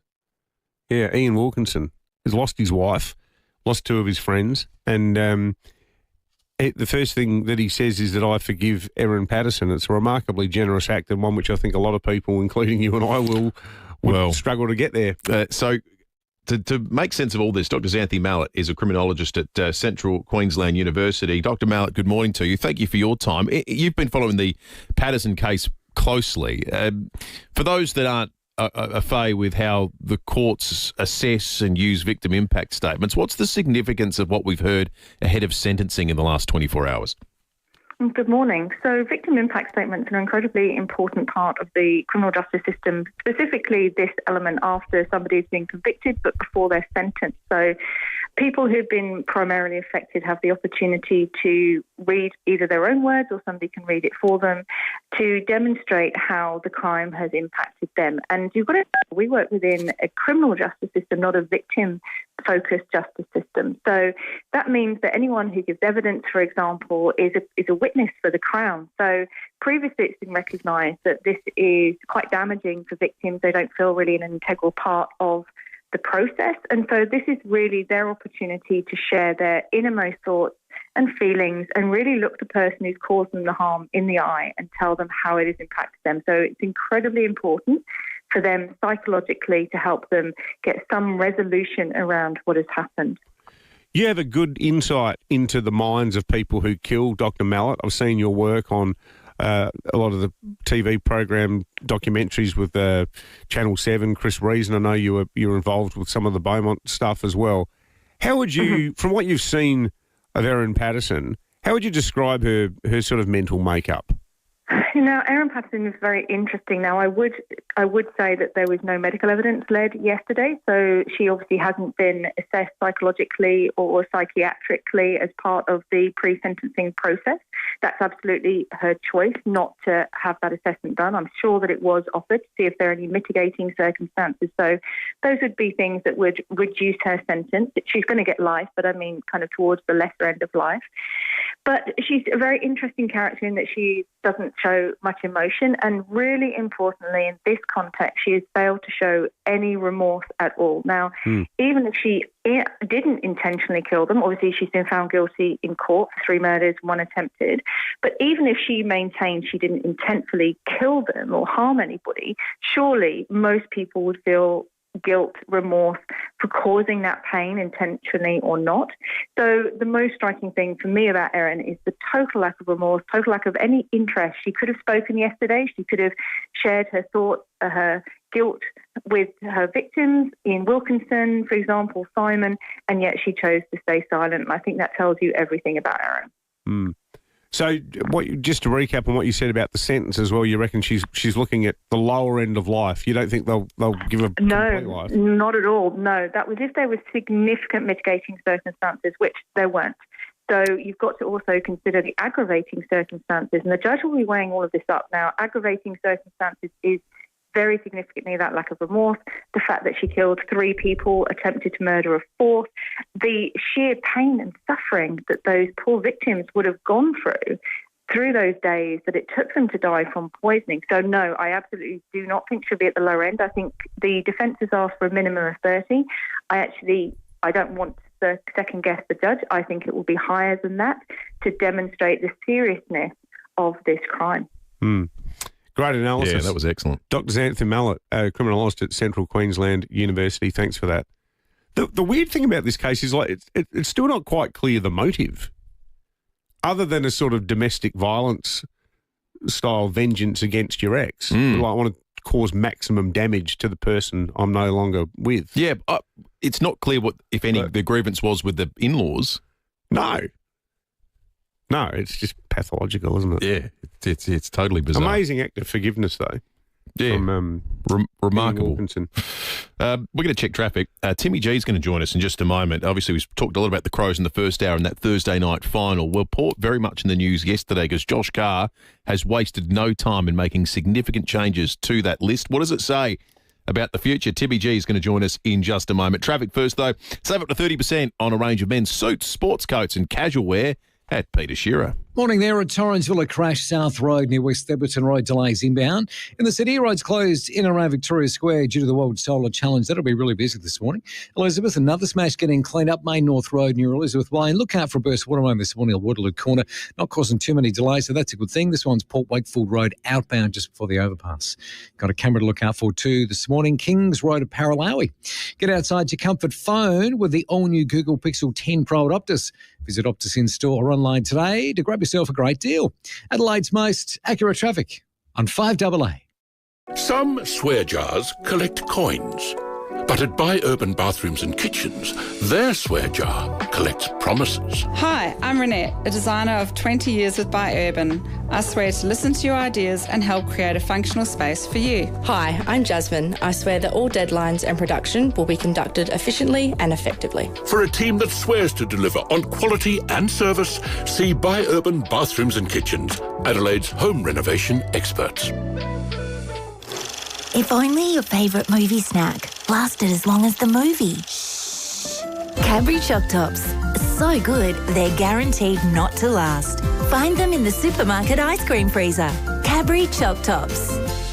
Imagine moving into a brand new apartment where everything is ready, waiting and designed for the way you want to live. Discover the perfect blend of comfort and style at Living Choice Flagstaff Hill Retirement Village. Our stunning move-in ready apartments are designed for easy living, surrounded by first-class amenities that make every day a little more enjoyable. From wellness facilities to vibrant social spaces, you'll find a community where life feels effortless and rewarding. Explore luxury retirement living at its best. livingchoice.com.au. 5AA's Tech Talk with your host, Adelaide tech guy Richard Pascoe. Thanks to Harvey Norman Computers. Let's talk gaming laptops and some great deals at Harvey Norman. The Acer Aspire 7 gaming laptop, powered by the Intel Core i7 processor, is built for performance and reliability. It has crisp, full HD visuals, dedicated NVIDIA graphics for smooth gameplay, and a backlit keyboard, all for just $998. If you're after even more power, the Acer Nitro V with Intel Core i9 is just $1,398. Or push your multitasking further with an Intel Core i7 paired with a massive 32GB of RAM, now just $1,498. Plus, if you buy from Harvey Norman now, you could win one of 3 ultimate Acer Nitro gaming laptops, each valued at $2,300. T's and C's apply.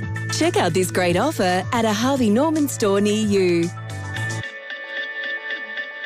For those whose pool is the main feature of their yard, Walco offer a special mesh cover to keep debris and leaves out while making your pool area look stunning all through winter. Join the great cover-up and ask Walco about their stylish new mesh pool covers. walco.com.au. Rosanna Mangiarelli here from 7 News. Join me and Will Goodings for Adelaide's leading news hour, 7 News, tonight at 6 o'clock.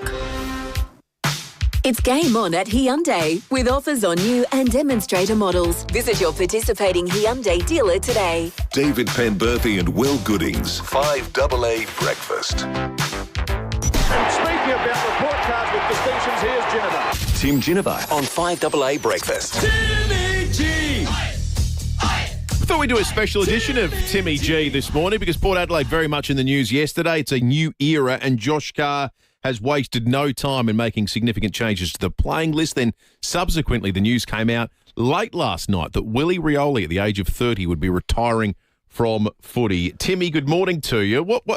Did it feel very much to you like yesterday Josh Carr put his stamp on this on the playing list on day one? Yeah, Rowie was obsessed with the old IKEA ad, start the car last night. So that was getting a good old run, let me tell you. But I've got to say, you're right. Has wasted no time in moving on. And this is that time of year where these things happen. I mean, I'm a little bit nervous. I was going to take a walk past Albion today, but I think I'll stay home. Yeah. So you might get whacked. Yeah, not sure. Yeah, exactly. I don't need that. But yeah, look, in a serious mode, this is a nasty time for players on AFL lists, and I know a lot of people out there are going to say, "Oh, they get paid ridiculously well and the like," and yes, they get a wage that's overinflated compared to normal people, but it's the same as any of us being called in on Monday and told that, you know, we don't have a job anymore. And it's the same emotions as that. You start to worry about, well, you know, what do I do? Income moving forward and the like. And there's an interesting stat that there's players in the AFL, the average player now lasts 3 years on a list. Wow. So it's not career, long, is it? When you think of Boak and Pendlebury sort of blowing that stat out. The average is still only 3 years on a list, and that's unfortunately a few of the lads that have been cut are around that sort of mark. So for me, so Jeremy Finlayson, we know, sort of fell out of favour there selection-wise. Ryan Burton couldn't get on the park. He was injured a lot. Dylan Williams played mainly SANFL in the last couple of years. Lockie Charlson, a young fellow that didn't actually play AFL. And Hugh Jackson was the big surprise for me. He was a lad that had broken into the side this year. They've been persistent with him over 4 years. And I thought he was showing a bit. I really did. I think that's the one that's left me a bit flabbergasted, and I'm not sure whether there'll be a re-rooking or something like that. He was getting picked in the back end of the year, which generally is a pretty good sign, isn't it? Willie Rioli, Timmy, was that a surprise, or was it sort of within Port Adelaide circles suspected that this might be his final year? Yeah, I think the latter there, Will. Yep. And again, rightly or wrongly, this year and the couple of incidents against Bulldogs and Hawthorn really took a toll on him mentally, and I know that he nearly quit mid-season. So to sort of say that it's over now doesn't surprise a lot of people at Albert and myself. So it's one of those things. I think in the end you go, well, is it worth it? And I think Willie probably said, no, it's not. Tell you what, there's going to be some 18-year-old who's going to end up standing him in next year's Tiwi Cup final. Your heart would sink, wouldn't it? Oh, yeah, absolutely. I'll tell you what, it's one of those things. When they first come back, and Pembo, you'd remember the slowdowns that we used to have with the Little Heroes Foundation. Yeah. And I can tell you, as I was getting more and more ancient, guys would come straight out of the game and play the very next year, and it was ridiculous, the difference in quality, speed, agility. We're sort of looking at each other going, which one's going to pick it up? And these blokes are just swooping through. Hey, Tim, just lastly, a lot of experience out the door, disappointing year. Port Adelaide staring at a rebuild, or is this a retooling? I think the latter as well. Will, I really believe that they can bounce back quickly. I think there's enough talent on the list. Everybody needs a good year with injuries, and we didn't have one of those this year. So it's sort of, I think, sort of just maybe just shades what you could do, so you don't really know. But I think they got a fair few things wrong this year, which I think can be repaired very quickly. And I think with the additions of a few players and a few of the younger players that I think now can have a pre-season understanding what they're up against, I think we can improve very rapidly. So most teams, and I think, besides probably even West Coast, most teams are capable of making the 8 if they can get stuff together. And Porter, definitely one of those that I think can bounce straight back in. All right, good on you, Timmy. Thanks for joining us. Mate. Special Tuesday edition with Timmy G, given Port Adelaide season the dramatic list decisions that were made yesterday. We've got a Royal Show family pass to give away. So much talk footy-wise around Thursday night finals. We thought we'd ask you this morning about generally the best day of the week. We've had some very interesting answers thus far. Pete and Erindale, good morning to you. What do you think the best day of the week is? Well, boys, my dad always said to me, enjoy yourself while you're alive because you're going to be dead for a very long time. So on that basis, I reckon the best day of the week is the one where you wake up. Yes. Yep, they generally are better than the alternative. When you're still upright. Exactly right. Thank you, Pete. Sally in Hillcrest, good morning. Good morning, how are you? Good, Sally. Mine's Saturdays. Because 1, it's a day you can catch up with friends. 2, summer's coming, which means cricket's on, so I get to go on. And that's my favourite pastime. So I get to just chill out on Saturdays and catch up with friends Saturday night, and it leaves me Sunday to get everything ready for a work week again. Nice one, Sally. Yeah, you're painting a pretty picture, Sally. Thank you for that. Sunday morning I like. Sunday from about 3 p.m. I'm like, ugh. Yeah. And then the conversation turns to, okay, what do we need? What's on this week? What do we need for the school lunchboxes again? Roll-ups. I shouldn't say all the things on air because I might get arrested by SA Health. Well, single-use plastics, much? You can't get them anymore. No, that's true. One thing I've noticed, you can still get plastic garbage bag liners that aren't biodegradable. Why'd you mention that? Are you trying to curse it? Well, you want a paper bag in your bin? Yeah. Soggy and wet. Have you ever used your Macca's straw 20 minutes after you bought your Coke? 20 minutes? try two. Hey, there's just this pool of Coke sitting in the dashboard of your car. Alessia, we're going to send you to the Royal Show. You got a family pass coming your way. You can still get tickets at theshow.com.au or indeed at Drake's. And Crows fans, make sure you listen in to Campo tonight with Timmy G and Rowie on the Drive Show, thanks to Unique Homestyle Foods. Campo's great, always the voice of reason.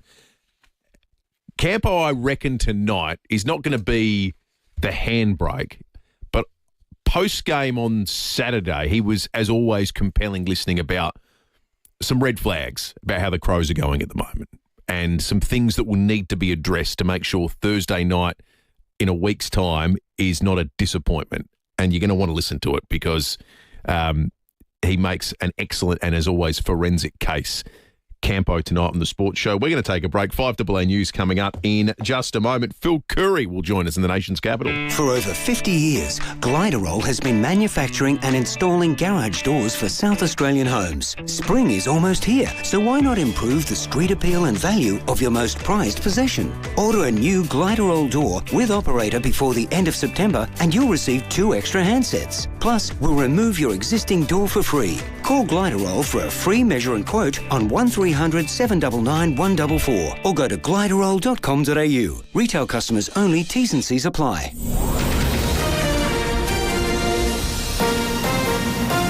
This is 5AA News. Always Adelaide. Showers and 18 today with the 7:30 news. Good morning, I'm Mel Usher. Physio Extra for Locomat robotic technology treating stroke, cerebral palsy, brain and spinal cord injuries. Visit physioextra.com. The health system is under renewed scrutiny. The overdue list for elective surgery has hit a record level. As of Sunday, there were over 24,500 people ready for surgery, over 6,000 overdue. Health Minister Chris Picton says they're dealing with unprecedented demand. We've increased the number of people getting elective surgery by 9,000 a year. And last financial year, we hit the record number of elective surgeries that we're delivering in our public hospitals. At the same time that we're expanding our hospitals, expanding our beds, doctors and nurses, and the number of operations that we're performing, there's even more people coming onto the waiting list. There have been 2 car fires within 90 minutes of each other south of the city. Senior Constable Kimberly Broad says they're looking at whether the incidents are linked. Police and fire crews were called to a home on Glamis Court at Nollunga Downs. A Subaru sedan had sustained damage to the rear of the vehicle after being set alight in the driveway of the home. It was then about 2:50 police received reports of a car fire at a home on Archer Road at Morfett Vale. There were also car fires at Carolta Park and Parafield Gardens. A key American think tank is urging Australia, the US and Britain to redouble their efforts to ensure the future of the AUKUS Defence Pact. A new report by the Centre for Strategic and International Studies comes as Defence Minister Richard Marles is in Washington for high-level talks. The centre believes there needs to be a shift in the second phase of the agreement, which focuses on better integrating defence systems. It also says Australia must provide the Trump administration with concrete commitments on how it would deploy Virginia-class submarines. At least 20 people, including 5 journalists, are reported to have been killed in an Israeli strike on a hospital in southern Gaza. The group were on a staircase with one of the reporters broadcasting live after an earlier attack. Israel's Prime Minister Benjamin Netanyahu calls the incident a tragic mishap. US President Donald Trump says he's not happy, but a ceasefire might not be far away. I think within the next 2 to 3 weeks you're going to have pretty good conclusive a conclusive ending. Another blow for Aussie businesses trading with the US as Australia Post suspends the majority of its exports to America. Jack Hahn has the story. Australia Post has temporarily suspended shipments to the United States worth more than $100 American. It follows a decision made by the Trump administration to remove a trade exemption that allowed goods below $800 American to be shipped to the States without a tax. This will have a significant knock-on effect to Australian businesses exporting goods to America, while it will also stop Australians sending gifts worth more than $100 to family and friends in the US. Letters will continue to be flown over.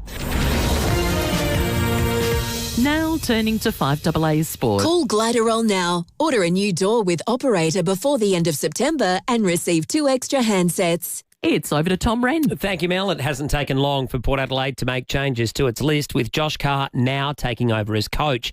Willie Rioli has retired effective immediately, while Jeremy Finlayson and Ryan Burton have not been offered contracts for 2026. Exit meetings will continue today. The Crows are focusing on the upcoming finals campaign, and Taylor Walker will address the media today ahead of game 300. Meantime, Tom de Koning is set to become a St Kilda player, with the ruckman to sign an 8-year deal reportedly worth around $1.7 million a year. Carlton's exit meetings begin today, with the 26-year-old to meet with the coaches a week after signing Nazai Wanganeen-Miller to a $2 million deal with the Saints. Commentator Matthew Lloyd telling Footy Classified the Saints could be paying overs. I'm wrapped they kept Nazai. They probably had to pay overs to keep him, and then they get TDK in the door too, so they're paying probably too much for two players. The only one I reckon I'd say that it worked pretty well was Wayne Carey, back in the day where Wayne was getting paid $1 million. Let's go to tennis. Aussie Alexander Vukic has just won the fourth set to send his first-round match at the US Open into a deciding fifth against American Jenson Brooksby. It's already been a good day for the Aussies, with wins for Adam Walton, Daria Kasatkina and Priscilla Hon.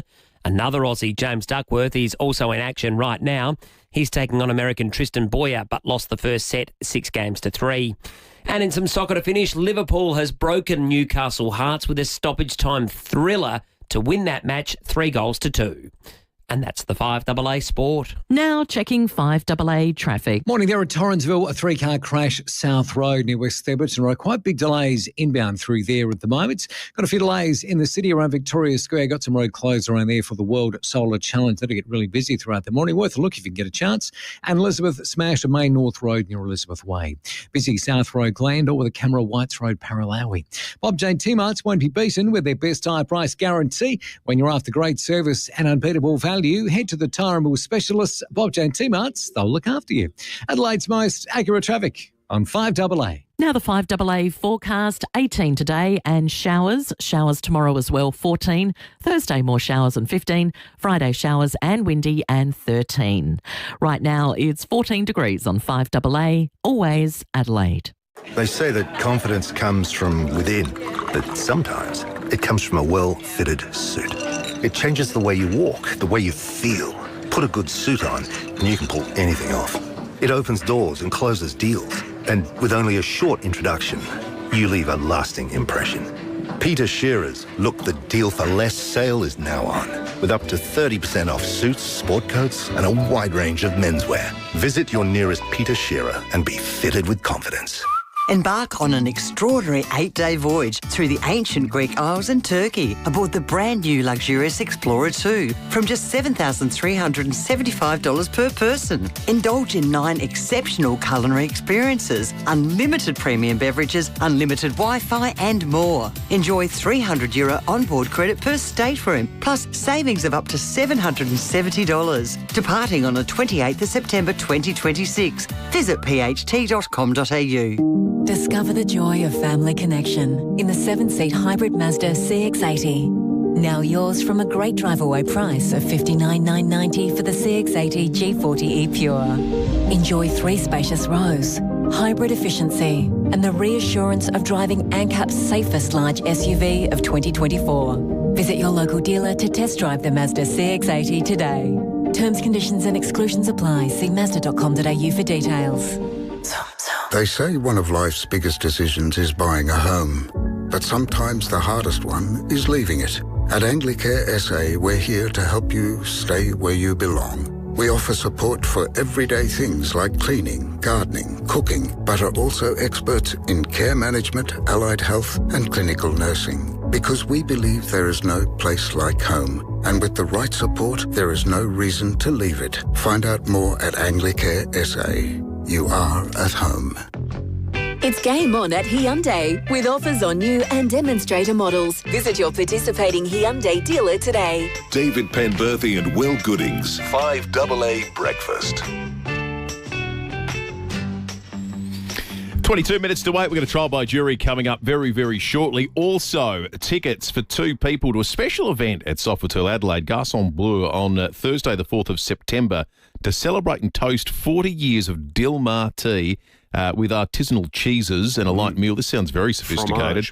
All you need to do is guess which Dilmah tea we are drinking. There'll be some clues. It's very simple. And if you're the first caller through to get it right on 8223 0055, you will get along to this wonderful event. Dilmah celebrating 40 years of making the world a better tea. Thank you, Adelaide, for sharing the Dilmah journey. Let's head to Canberra. Phil Curry in the nation's capital, the political editor of the Australian Financial Review, joins us. Morning, Phil. Morning, fellas. How are we? Yeah, we're good, thanks, Phil. Without giving too much away, mate, I reckon at the moment it almost feels like one of those periods in federal politics where you should take the golf clubs in the boot of the car whenever you're going, because it's in a bit of, Will and I were just saying in the ad break, there's a bit of a policy vacuum in Canberra at the moment on both sides, isn't there? Oh, yesterday was pretty horrid. It was like that Carlton-Essendon game last Thursday night in terms of utter lack of consequence. Everyone was talking about question time yesterday, just how sort of like, we should be a bit careful, and this is all important, and there's a lot going on, but in terms of the sort of the power imbalance and when you look at question time, and both sides are barely going through the motions because the government, as we said, is so ascendant, and the opposition is still just sort of scratching around trying to get traction on something and try and be relevant. It really does take a bit of getting used to, even though this is the second sitting block since the election. But there is a lot going on. I mean, the government, and we had that, the big yeehaw last week on the economic roundtable, and the government is using that, even if there wasn't a lot new or anything new in it, they did use it to sort of start making a few decisions on things that have been around for a while. And we've seen today, them bringing forward by more than 6 months, this long-awaited review of our, reform of our environmental laws. We've had these laws in place since 1999. If you want to build a mine or a housing development or something else, and how you get the approval and how that works with the environment, and it's completely broken. Nothing gets approved and the environment's getting destroyed. So this is long overdue. So they've decided to bring that forward, and that'll get a bit technical, but it's very, very important. Ken Henry, the old Treasury Secretary, actually said it was the most important measure if you want to kickstart our ailing productivity and economic growth, because we just can't build anything in this country anymore. Everything's strangled. So that's a big decision. So they are doing things, but yeah, I must admit, outwardly it doesn't look very exciting. Phil, I noticed that the South Korean president has met with Donald Trump. Can I ask you this question backwards? Yeah, sure. Is any day that Albo doesn't sit down with Trump a good day for Albo? Because you think about the number of things that could go wrong, particularly now with Palestinian statehood. Throw into that, Trump could do something left field, face-to-face with Albo about how much he hates the PBS. Could be digital laws. It could be AUKUS. Is Albo maybe deliberately trying to get through his entire term without meeting Trump? There is a view that it hasn't hurt us not to meet him, right? And a lot of people who have met Trump have sort of come off second best. And a couple of weeks ago, when Trump announced his final sort of tariffs that he was putting on every single country, we got a really good deal compared to the rest of the world. So there's something to be said by the longer you don't meet him. What's the harm? I think optically there's this sort of, they know. I mean, I know this for a fact, that there's this sort of feeling in government that they've got to meet him at some stage because it's going to start. It's a thing. It's a box they've got to tick, right? So it's preferable to have a meeting, and they do. I think Albanese is keen just to get in his face on AUKUS, because they're doing that review on AUKUS, and he just wants to make sure, that's all not going to be too bad for us. Richard Marles is over it at the moment, but other than that, Dave, no, other than the optics of it, there is no real pressing urgency. We're heading off to the United States in a month from now. The last week, grand final week, he's going to go to the United Nations in New York, which is something he's never done before, and they have asked for a meeting, a trip to the White House, but it's just radio silence. And I think the view is we're not being deliberately snubbed. I just think Trump's not that interested in meeting us because he's just busy trying to solve everything else, like Russia and and the Middle East, and he's got his own domestic upheaval, and it's not an angry with Australia thing. He just doesn't sort of see it as a priority. So it's all a bit confusing. But if he misses him in the US, if we don't get a meeting there's 3 more trips, two more overseas trips after that to various summits that Trump will be attending. So, it's a bit like sort of chasing him around the world trying to get a meeting. And just to clarify that timing, when does the US AUKUS review, when are we expecting that to be published?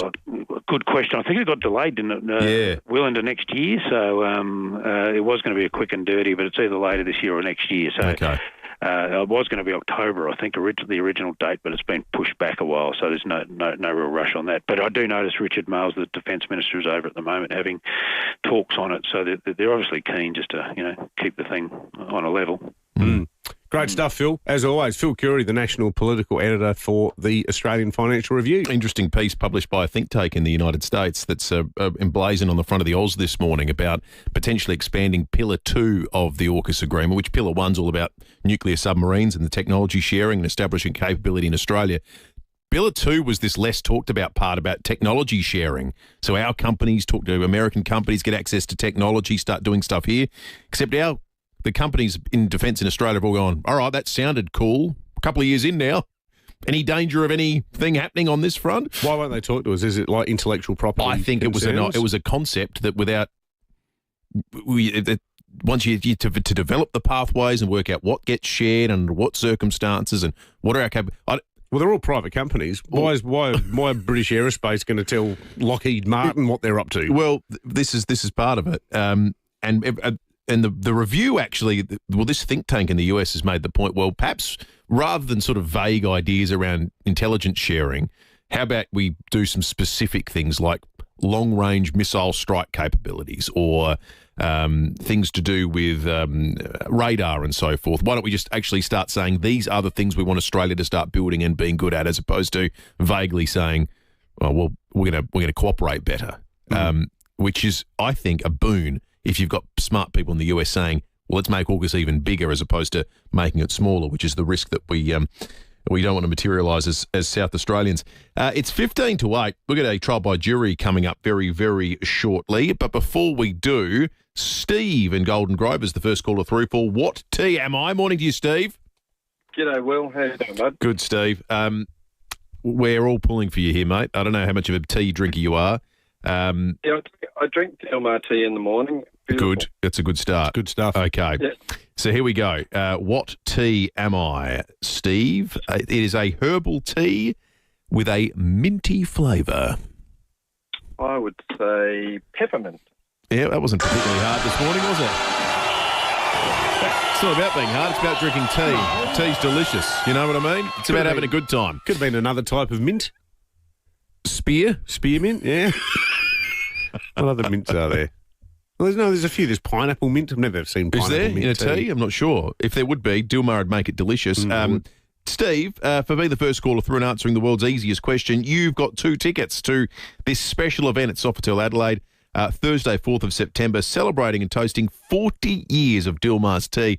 Sounds like it's going to be a pretty la-di-da sort of event that you will absolutely love, Steve.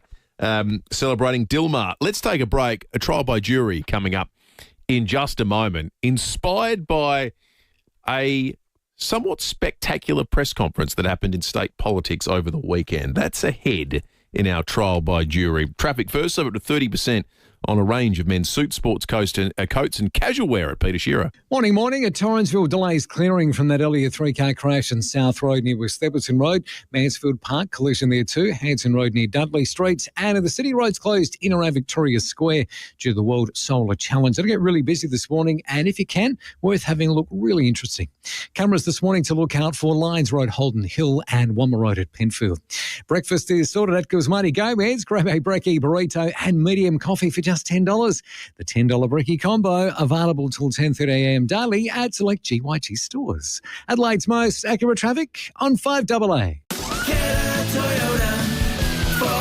Deliver more with Toyota, the world's #1 forklift brand. Choose from a great range including pallet jacks, walkie stackers and reach forklifts, right up to their leading Toyota counterbalance forklifts. Legendary reliability and safety with cleaner, greener electric options. Toyota can tailor the right forklift solution for you. It's all part of the Toyota Forklift Advantage. For more, visit toyotamaterialhandling.com.au. Get a Toyota forklift. Hi, Tom Burlinson here, inviting you to a celebration of swing. L is for the way you look at me. The greatest songs of the style, all performed live. It's up to you, New York, New York. Tom Burlinson Patterson and Orchestra swinging the great standards at the Capri Theatre November 7. One show only. Book now. capri.org.au. Signs you may have big D envy. You've been invited to a mate's house to watch the footy, but you decline. Another mate's having a birthday bash. You make up an excuse not to attend. And finally, you feel like your partner is comparing what you have to what your mates have. Avoid Big D envy. Get in touch with Big Difference Home Improvements. From outdoor blinds to stunning verandas, pergolas, timber decking and carports, Big Difference Home Improvements will change your life. BigDifference.com.au. Now, if your air conditioner is over 15 years old, it's likely running without an inverter. That means it switches on and off constantly, using more power than it should and driving up your electricity bill. REQ Refrigeration and Energy Solutions can replace it with a modern, energy-efficient system from trusted brands like Mitsubishi Electric. These newer units adjust power based on your needs, running more smoothly and using far less energy. When you choose REQ air conditioning, you're not just getting a better system, you're getting expert advice. They'll show you how to use your new air conditioner properly so you get the best performance and lower running costs. It's a smart way to stay cool in summer, warm in winter and save money all year round. Search REQ Air Conditioning for a free in-home quote or visit them at the Royal Show in the Jubilee Pavilion for the chance to win a 10-kilowatt fully installed ducted reverse cycle air conditioning system. Get ready to goggle. Come and get it. Your favourite sofa squad is back. About time. But in the new season, no show is safe. They're deluded and blind. Oh, relax. New Gogglebox starts 7:30 Thursday on 10. If you need to fix your pipes, call Precise. Call Precise. If your toilet's blocking up, call Precise. Call Precise. If your lights aren't turning on, or your hot water is gone, or a plumber or an electrician, call Precise. Precise. Precise Plumbing and Electrical. Call 1300 700 200. That's 1300 700 200. Precise Plumbing and Electrical. On time, on budget, on the job. Or a plumber or an electrician, call Precise. Call Precise. 5AA Breakfast is streaming live right now. To watch, simply head to 5AA on Facebook or YouTube. It's game on at Hyundai with offers on new and demonstrator models. Visit your participating Hyundai dealer today. David Penberthy and Will Goodings, 5AA Breakfast. In the criminal justice system, all defendants are innocent until proven guilty, either by confession, plea bargain, or trial by jury. This is one of those trials. Simple question this morning that comes about as a result of Frank Pangallo's dramatic entrance into mainstream major party politics. He, on the weekend, fronted a press conference with a chainsaw in a Xenophon-esque sort of flourish. Javier Milei. Well, yeah. Yeah, that's right. But worried about cutting trees, not public servants. We're asking you this morning for the $100 Samtas seafood voucher. Someone on the jury will win it. Do we like stunts in politics? Do you want to see more stunts or fewer stunts? Because I think I know what Frank's answer is, but we want to hear what your answer is. They didn't do Nick Xenophon any harm over the journey, did it? They did until they didn't. And this is why we asked the question. Have people tired of the stunt? Was it something that cut through and worked 15, 20 years ago? Has it gotten old and tired, or has it just not had a champion like Frank Pangallo? 8223 $100 Samtas seafood voucher on the line. More stunts? Fewer stunts. I was going to say this yesterday, but we ran out of time because I love our text line. It's so handy when you're trying to cover things. And I think like The Voice was a good example where we had poor old Albo in here the week before the vote going, I've got a good feeling about this. And I'm like, yeah. Have you seen the 5AA text line? People texting in from Hackham or Elizabeth going, why are we still talking about this? People who weren't racist, people who just fed up. They thought it was a massive distraction. And they also thought, well, who's going into bat for me? But yesterday, the text line was so interesting. We had texts coming in thick and fast about Frank Pangallo, half of which said, this bloke should go and chase some dodgy car salesman down the road. Hey, Frank, why don't you go and stick your foot in the door and do a death knock? Frank, you're a one-man cliche-generating rat bag. You're a beat-up merchant of the lowest order. Flip it around. The other 50 to 60% of them were going, at least the opposition's getting a run now. Well, they've got a pulse. at least Frank's having a go. Frank's right. Malinauskas is arrogant. Good on you, Frank. More power to your arm. Frank should be a shadow minister. Frank should be the leader. I mean, that might be a problem down the stage for Vincent Tarzia, who knows? But for the first time, they're actually getting a bit of a leg up. And look, I don't want to be rude about the guy. I won't even say his name. But yesterday we had another Liberal on the show talking about the holiday vouchers that Mally's announced. And he came on, and I'll tell you what, I couldn't have given him an easier half volley outside off if I'd tried. Not that I was trying, but I said, given that the Libs advocated this 1 month ago, bring in holiday vouchers, 1 month later, the Labor government brings them in. So I said to this guy, a Liberal MP, who was on the show for 90 seconds, well, I suppose imitation is the ultimate form of flattery.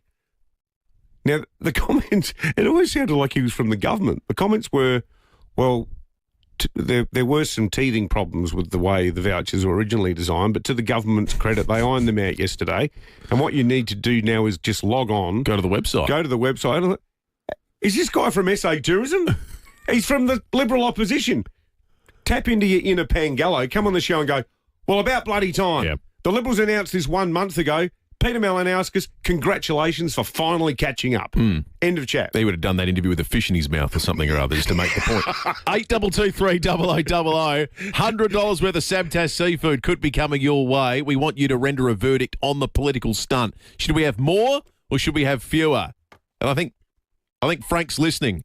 8223 $00. Get calling. I don't think he's going to care what the result is, but he just wants to be talked about. Oscar Wilde said, let us know. It's true. Oscar Wilde was right in the political context. The only thing worse than not being talked about. Exactly right. $100 worth of Sabtas seafood could be coming your way. And now, massively in favour of stunts too if they involve Scott Morrison playing soccer with children. I'm not sure that one went particularly well. And John Howard bowling in Afghanistan. Yeah. They are two of the funniest things that ever happened on television. You should stop playing sport in front of cameras if you haven't done it regularly. We're going to be chatting in about an hour's time with the Treasurer, Stephen Mulligan, and one of the things we'll talk to him about is how it can be when we're spending records amount in health that we're having a record poor performance when it comes to elective surgeries. The number of overdue elective surgery is now broken through the 6,000 mark, according to Brad Crouch in the Tiser. As of Sunday, 24,566 people listed as ready for surgery, 6,077 overdue. The Liberals, just to give you some sense of how this has deteriorated as opposed to improved, they set about spending money to get rid of a backlog a couple of years ago in June 2021 when the number was 1,700 overdue. Like, we're spending record amounts. Here's the health minister who called into the 5AA newsroom a short time ago. We've increased the number of people getting elective surgery by 9,000 a year. And last financial year, we hit the record number of elective surgeries that we're delivering in our public hospitals. At the same time that we're expanding our hospitals, expanding our beds, doctors and nurses, and the number of operations that we're performing, there's even more people coming onto the waiting list. So we'll pursue that with the Treasurer after 8:30 today. Let's get some verdicts with regard to the political stunt. More or fewer? Juror number one, what do you say about the political stunt? I just want less politicians that are stunts, really. Yeah. Okie dokie. All right. Glad you pronounced all that accurately. Juror number two, good morning. Yes, invoked images of Rodney Eade hugging a giant snapper yesterday.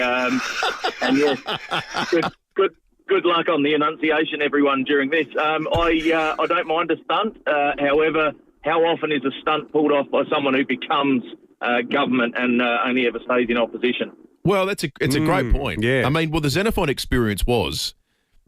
Remember that news poll that came out that said it was 33-33-33 on primary votes, essentially, and there was a chance that could Nick Xenophon be the Premier? Yeah. Until the stunts wore thin, until that ad came out that made him look less like a serious political party and more like a gimmick. Well, the problem was that in the end, Nick ended up almost holding himself up to ridicule with that silly Bollywood commercial. The ad killed it. That was the end of it. Best for you and me. And they were doing that. That's right. The Bollywood They dance. looked like a serious and credible alternative. And that point sort of, I think, reinforced to people that this was more... almost a protest vote than an actual serious, credible opposition. Juror number three, More or fewer stunts? A lot fewer. I was just driving up King William Road and saw the candidate for Unley, I guess, wobbling a whole bunch of head signs, and there was a bunch of other people almost crashed into them. They're almost on the footpath. Which party was it, juror number 3? ALP. ALP. Has anyone ever changed their vote on the strength of a giant wobbling head of the local candidate? I didn't know what to do until I saw this wobbling piece of cardboard. Juror number 4, good morning. Good morning. I'm for a stunt. I'm not for every time something's proposed, we need another political action group to oppose it. Yeah, thank you, juror number 4. Appreciate it. Who gets the $100 worth of Samtas seafood? Let's give it to juror number 4. Juror number 4. Juror number 4. You've got $100 worth of Samtas seafood coming your way. We've got the 5AA News coming our way, breaking at 8 in a moment. Unley Oval has a fence. Sanity has prevailed. Let us know what you think, folks. 8223 0000 or on the Police Home Care text line. At Coles, you can save right now with great half-price specials on snack essentials. Like half-price Thins potato chips, 175 grams, now just $2.50. Shop in store or online at Coles. Offer ends Tuesday. Life's a journey. As you grow older, every step should bring you more of what you want. And at ECH, they understand that. As one of SA's largest retirement living and home care providers, ECH offers more in every sense. More help at home, more support with your health, or the perfect new home to downsize to. ECH won't tell you where you should be, but they'll always support you to get more out of life. Visit ech.asn.au or call ECH today. The latest local, national and international news for South Australia. This is 5AA News, always Adelaide. Showers and 18 today with the 8 o'clock news. Good morning, I'm Mel Usher. Hydrotherapy at Physio Extra Marion, including underwater treadmill, latest rehab facilities and highly trained physios. physioextra.com. The latest stats on elective surgery has seen wait times blow out. 1 in 4 people listed as ready for surgery is overdue, the figure passing 6,000. Shadow Health Minister Ashton Hearn says that's almost 3 times more than when COVID hit. The Minister seems to forget that the former government managed a global pandemic when he cites these types of figures, and now there's no pandemic and the overdue list times worse. It's clear that we need an elective surgery recovery plan, and we're calling on the government to get their skates on and roll this out now. The state government says they've expanded the number of surgeries they're delivering, but more and more people are joining wait lists. The spate of car fires continued overnight. Police are investigating whether 2 in the southern suburbs are linked. A Subaru sedan was reported on fire in a Noarlunga Downs driveway just after 1:30 this morning. 90 minutes later, a Nissan Navara was set alight in a driveway at Morfett Vale. Senior Constable Kimberly Broad says they're investigating. Any suspicious activity around that Noarlunga Downs or Morfett Vale area early this morning, if they could give us a call on Crime Stoppers 1800 333 000. There were also car fires on Tennyson Street at Carolta Park and Palm Court at Parafield Gardens. Australia Post has immediately suspended selective postage to the United States. Only the delivery of letters, documents and gifts worth less than $150 will get through. It comes after the US government changed its customs and import tariff rules. Well, the pre-sentence hearing for convicted triple killer Erin Patterson will continue today. Amber Johnston describes a victim impact statement on day 1. The first person to rise at the bar table was Pastor Ian Wilkinson, the sole surviving guest of the lunch. He was incredibly emotional and broke down in tears as he described his late wife Heather, who he's been married to for 50 years. Perhaps the most profound moment in the courtroom was when he referenced his faith and even offered his forgiveness to Erin Patterson. He said, "I bear her no ill will. My prayer for her is that she will use her time in jail wisely to become a better person. Now I am no longer Erin Patterson's victim. She has become the victim of my kindness." The Greens are again calling for the Albanese government to extract itself from the AUKUS Defence Pact with the US. Defence Minister Richard Marles is in Washington for talks with his American counterpart. A new report from a strategic think tank is calling on Australia, the US and Britain to redouble their efforts to ensure the success of the project. But Greens leader Larissa Waters says Australia should just walk away. This is a dog of a deal. They're subs that we may never receive anyway. It's costing us an absolute mozza, and tying us closer to Trump's America is not making us any safer. We need a strong and independent foreign policy. And there's no love lost between Sting and his former bandmates in the Police. He's being sued by Andy Summers and Stuart Copeland over lost royalties. Now turning to 5AA Sport. Call Gliderol now. Order a new door with Operator before the end of September and receive 2 extra handsets. It's over to Tom Wren. Thank you, Mel. Security is set to be bolstered at Adelaide Oval for next week's qualifying final between the Crows and Collingwood. Tensions continue to simmer following the fallout from Isaac Rankin's homophobic comments that saw him suspended towards a Magpies player. The Crows forward has left the state, heading to Italy to escape the spotlight. Coach Matthew Nicks telling Fox Footy the club believes the European getaway is the right move. The limited opportunity, he's going to have to play again this year. There's a small chance there, so we wanted to do whatever we felt would put him in the best position. And, keep in mind, this is a guy that hadn't left his house for 5 or 6 days over the last week, and media parked outside the front of his house. After 109 games, 58 of those with Port Adelaide, Premiership forward Willie Rioli has decided to retire, effective immediately. The 30-year-old still had a year to run on his contract. The Powers also delisted Ryan Burton and Jeremy Finlayson. Let's get to tennis. It's been a good morning for the Aussies with wins for Adam Walton, Daria Kasatkina and Priscilla Hon. Fellow Aussie Alexander Vukic is locked in a tense battle with Jensen Brooksby. The match locked at 3-3 in the deciding set in the fifth, while James Duckworth has it all to do. He's currently down 2-0 against Tristan Boyer. Well, there's a new sensation in the English Premier League, and it's Liverpool's Rio Ngamoa. The 16-year-old sealed all 3 points with the winner in the 100th minute to deliver the Reds a 3-2 win against Newcastle. And Golf Australia has announced its Australian All Abilities Championship will be run as a standalone event, having previously been run alongside the men's and women's Australian Opens. And that's the 5AA Sport. Now checking 5AA traffic. Morning there at Mansfield Park, a collision on Hangerton Road near Grand Junction Road. First water main to look out for this morning at Waterloo Corner, Port Wakefield Road to the overpass. And in the city, a few roads around Victoria Square closed. That's due to the World Solar Challenge. That'll get quite busy today. And if you have the chance, have a look. It's really interesting. A couple of cameras, Nelson Road, Ingle Farm and Grand Junction Road at Hope Valley. Power up Android on Telstra. Discover great deals on a range of Android devices on Australia's best mobile network. Visit Telstra in-store or online today. Adelaide's most accurate traffic on 5AA. The 5AA forecast, 18 today and showers. Showers tomorrow 14, Thursday showers and 15 and down to just 13 on Friday with showers and windy.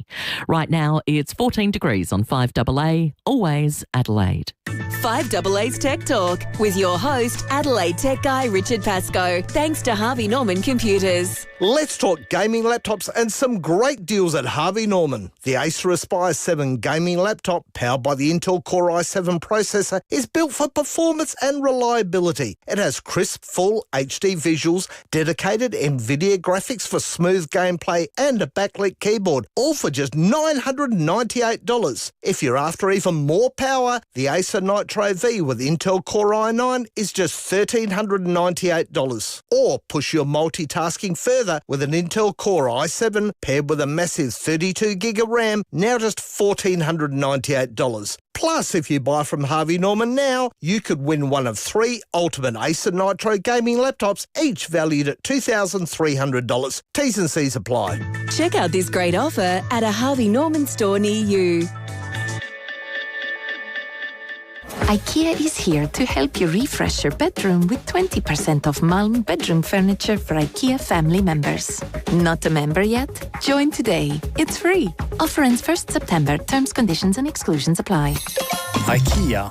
Streaming live via the 5AA Player app on DAB Digital Radio and on 1395 AM. This is 5AA, always Adelaide. Then I saw her face. It's game on at Hyundai with offers on new and demonstrator models. Visit your participating Hyundai dealer today. David Penberthy and Will Goodings, 5AA Breakfast. 8 after 8, breaking 8 in just a moment. We're going to talk about the Unley Oval fence decision was made last night. Lots of text through about the viability of stunts in politics on the Police Home Care text line. 048008 1395. I like this one from Rob. He says, remember when Trump manned the drive-through at Macca's during the election? Maybe at the next state election, Frank Bangallo can turn up at a minor accident driving an ambulance to highlight ramping. I thought that Trump stunt was one of the best stunts I've ever seen in politics. What was the trigger for it again? It was some negative, smarmy comment the Dems had made about trucks or truck drivers or something, wasn't it about first jobs at Macca's? There'd been some disparaging comment that had been made. Yeah, that's right. Some elitist sort of remark. Hey, this question, definitely going to put this to the Treasurer after 8:30. The person who wrote it didn't leave a name, but I reckon this has to be true. Surely population increases due to immigration are an ongoing key pressure point on hospitals and surgery wait times.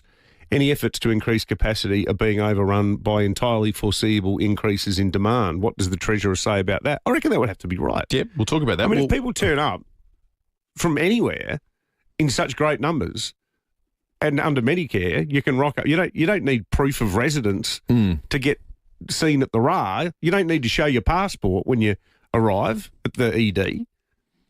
It has to be a factor. It's a factor, but I don't think politically it's a mitigating one. It is in reality, because the Premier has been on the record as saying he wants a bigger South Australia. And he wants more overseas students. That's right. We're not going to be able to service the terms of the AUKUS agreement without it. All those things are true.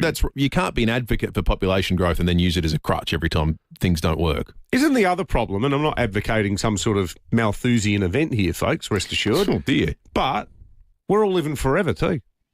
How many of the people who are waiting for elective surgery 10 years ago would have already shuffled off to meet their maker? Or people waiting to go into aged care that are currently in hospital beds that we've spoken about? The other thing too, how many people are getting knee or hip replacements when arguably they've probably got another year and a half of mobility left?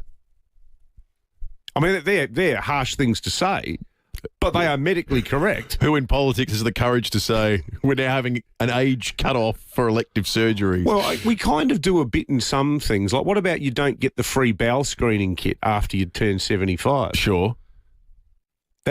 What that suggests, and they wouldn't be so harsh as to say this, but that is you're on your own now, sunshine health policy, isn't it? I reckon that's a tough sell. Oh, I'm not saying any political party's going to be so stupid as to advocate it, but it's true. But you're right. It's an extra pressure point for the industry. Is anyone facing a dilemma? And I'm thinking of small businesses maybe here in South Australia, or maybe you've already come up with a clever way of getting around this. Australia Post have announced the immediate suspension of postage to the United States. Why? Only letters, documents and gifts with a value lower than $150 will continue, because the US has scrapped, it's coming into effect at the end of this month, a exemption on either tariffs or essentially an import duty on things that were worth under US $800 or about $1,200 Australian. So historically, those things could just be, you could transfer them into the country, duty-free. Now, there's a flat fee of either $80 or whatever the tariff is on the country of origin. So if you send a gift to Auntie Ethel who lives in Chapel Hill, North Carolina, yes, she's going to have to pay tax on it. If it's a good gift, if it was worth over $1,230. Well, that's a pretty good gift for Auntie Ethel. That's not bad. She's doing okay. She doesn't mean that much to me. But if you're a South Australian retailer that's selling, I don't know, Ugg boots or something or other, what does it mean for you? So there's the only post that will go from Australia to the US through Australia Post, you can still do it through private delivery mechanisms, will be letters, documents and gifts worth less than $150. I tell you what, that's going to wreak havoc on the business model of the Sinaloa cartel. They're always sending parcels into the United States. What, through Australia Post? Well, no, not through Australia No, Post. But mind you, other post offices around the country, post delivery organisations around the world are doing the same thing into the United States because they got rid of this minimum exemption. Anyway, if that affects you, we'd love to hear from you. 8223 0000. Well, as we mentioned earlier, sanity has prevailed. The Unley Council last night at a meeting of its full council, all 12 councillors were there, has voted, we understand, by a 7-5 margin in favour of constructing a permanent fence with access for the community around the Unley Oval, making Unley the last remaining oval at the moment that doesn't have a permanent fence. We have the Mayor of the City of Unley, Michael Hewitson, on the line, and also Sturt CEO Sue Dewing as well. We'll kick off with the Mayor. Good morning, Mayor Hewitson. Good morning, David. It's been quite a long process, hasn't it? But it looks like you guys got there in the end. Well, we started in June 2024 with a motion to actually have a look at it. And yes, it has been a long process, but we wanted to consult and work with our community as to which fence, if we're going to have a fence, etc. So we've done all that. We had 16 options available to elected members to choose from last night. And so, yes, but it was 9 votes to 3 in favour of actually having an external fence. Okay. So we are divided as a council and we are divided as a community, and council resolved to go with the fence, and then the fence chosen and who pays were the next consideration. And yes, that was 7 votes to 5. But as a general principle, 9 to 3 suggests pretty significant majority support for the idea of some kind of offence. That would seem to be in line with community sentiment, because, I mean, it was only, 1,000 odd people who actually officially registered any complaint about it, suggesting that most ratepayers in Unley were pretty ambivalent about the idea. Is that a fair assessment? Look, I don't think it is quite fair. We had a petition of over 1,500 people signed it, and yeah, but how many ratepayers do you have? Oh, yeah, that's true. It's a proportion. Look, you're absolutely right. Those who are passionate are either users of the Oval or they live nearby, and some others. So that's your core groups, and we've just got to accept that the council believes that the Oval is a regional oval serving across the city, but it is also a local oval for use for recreation by the locals. And an external fence, we clearly believe that keeping it open will retain its availability for recreational use by members of the community, as well as whenever there's a professional game or sport being played or whatever, yes, it can be ticketed. So the key question, Michael, and you alluded to it yourself before, who pays? Is it a shared thing? Do you seek state government assistance, federal assistance? Does the council go it alone? Does Sturt Football Club chip in, or is it all of the above? How does it work? Sturt up front said we've got $360,000 to put in towards it. The fence chosen was, cost looking over one shoulder, community what they wanted on looking over the other shoulder, and so it's a compromise. Frederick Street, the option chosen by most in the community, we're building one with the brick pillars and etc. going down Frederick Street, and the other two are the more basic ones. The total cost is $550,000. Sturt paying $360,000. Council will be applying for grants for some of the others, but the bottom line is it's going ahead, and if all else fails, council, the community will pay, and that'll be $200,000. Okay. Well, thank you for that, Mayor Hewitson. We'll jump over now to Sue Dewing, CEO of the Sturt Football Club. Sue, thanks for joining us. I know Sturt's been, even though this was a council-led idea, Sturt's obviously been passionately in favour of it because you guys are blowing so much money on temporary fencing. I thought this weekend's schedule of games, the Sturt Crows clash for the men on Saturday and then the Crows women beating Geelong on Sunday, that sort of showed the silliness of the current arrangements, where for the entire weekend, temporary fencing meant no one could use the ground at all for all of Saturday and all of Sunday. Correct. And we had 8,500 people there over the weekend that attended those games. And it was pretty unsightly look, really, when you're trying to host particularly the AFLW games that go on to national television, and you've got the temporary fencing around the Oval. With all those concrete footings, I mean, you could argue that it's almost an health and safety issue the way it's done at the moment. Like, I go all the time. It doesn't look good. No, it doesn't. And whilst the fence is professionally put up, which we pay for, often during the day the fence is breached by people accessing the oval for free. And because we have vendors that come in, food trucks and things like that, we have to let them in. And trying to put those panels back in place and moving those cement blocks for myself and for my volunteers who are in their late 60s, 70s and some in their 80s just is not safe. As we're chatting, Sue, we're getting we're getting a lot of texts. We're actually getting a lot of texts from the same person. But there's still a sense among some in the community that this is an attack on access for the locals. What sort of guarantees can you, as the boss of Sturt, give in terms of how many days a year people are going to miss out on access to the ground? Well, Sturt Football Club cannot dictate what that access will be. That is through the council. We're a tenant there. Council owns the Oval. It's up to the council. However, for me to answer that question, nothing will change from the club's perspective.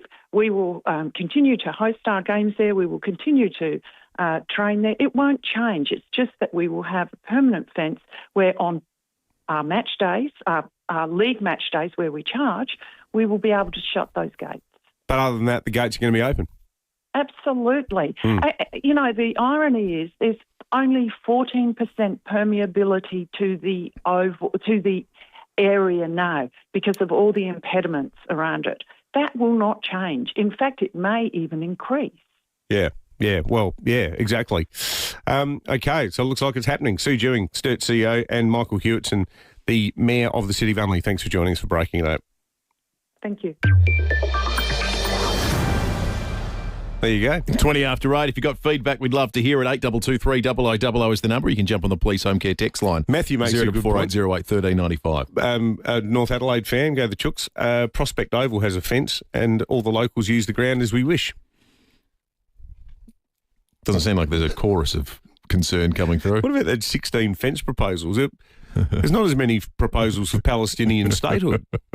Seriously, they're nice to live in a country, nice to live in a part of town where this is the number one issue that's keeping people awake at night. The two-fence solution. Let's check traffic. Save up to 30% on a range of men's suits, sports coats and casual wear at Peter Shearer. Morning there, got a few delays, but they're clearing away, which is good at Mansfield Park from that earlier smash, Hampton Road near Grand Junction Road. Burst Watermaid to look out for Waterloo Corner, Port Wakefield Road near the overpass, and around Victoria Square, a few roads closed for the World Solar Challenge, which is in town at the moment. That'll get quite busy throughout the morning. Cameras below Straight Angle Farm and Whites Road, Paralawi. Look for the RAA sign that over 400 independent RAA-approved repairers across SA. You know you can trust them because RAA do. Adelaide's most accurate traffic on 5AA. Discover the joy of family connection in the 7-seat hybrid Mazda CX-80. Now yours from a great drive-away price of $59,990 for the CX-80 G40E Pure. Enjoy 3 spacious rows, hybrid efficiency, and the reassurance of driving ANCAP's safest large SUV of 2024. Visit your local dealer to test drive the Mazda CX-80 today. Terms, conditions and exclusions apply. See mazda.com.au for details. Your daily cup of OTR just got a whole lot richer. Buy NEC coffee for a chance to win $1,000 daily when you scan the OTR app. And September 2, T's and C's apply. SAP 25/835. OTR. Serving up seriously good coffee. Hi, I'm Dr. Laura Willington. Understaffing in our hospitals is harming you and me. We urgently need a workforce plan to identify the right number of doctors for each of our hospitals and health services. And we need fair wages and conditions to attract and keep doctors so you can access care when you need it. Help make our health system safer for you and safer for me. Visit safermedicalstaffing.com.au. Authorised by Dr. Laura Willington, President, South Australian Salaried Medical Officers Association, Adelaide. Rosanna Mangiarelli here from 7 News. Join me and Will Goodings for Adelaide's leading news hour, 7 News, tonight at 6 o'clock. It's game on at Hyundai with offers on new and demonstrator models. Visit your participating Hyundai dealer today. David Penberthy and Will Goodings, 5AA Breakfast. 23 minutes after 8 today, the United Firefighters Union of South Australia will gather at a funeral to pay their respects to trailblazer Adrian Clark, South Australia's first female firefighter who lost her battle with pancreatic cancer last week on the, just almost 2 weeks ago now, on the 14th of August. We spoke about her legacy at length around that time, but now the union are turning their attention to getting these cancers that come about in the normal order of fighting fires covered in South Australia like they are in other jurisdictions like Queensland notably. Max Adlam is the Secretary of the United Firefighters Union. Max, a sad day today, but potentially an important launching point for a campaign of yours.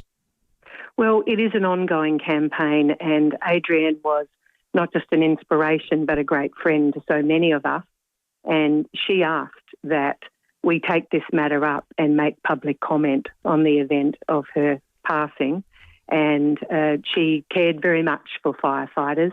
That was illustrated back at Easter when we celebrated her birthday, and so many people turned up. And in addressing them, she told them how she felt about them and her need to try to do something to help look after them and try to make sure that others hopefully didn't go through this.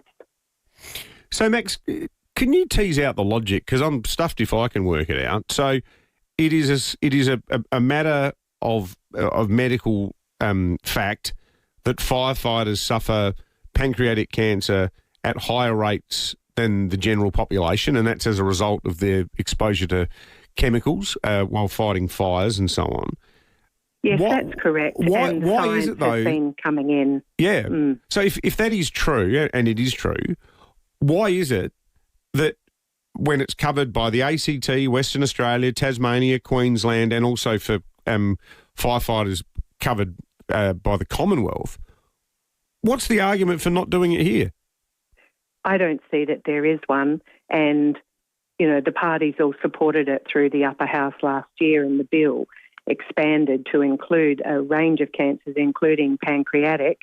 And we are hopeful that the Labor government will see fit to introduce a bill that will cover these cancers. We haven't heard public comment from them about why they haven't done so to date, but we remain hopeful that they will recognise that as an employer who clearly knows that this is an industrial death and these are industrial diseases, that they will provide the cover when the worst happens.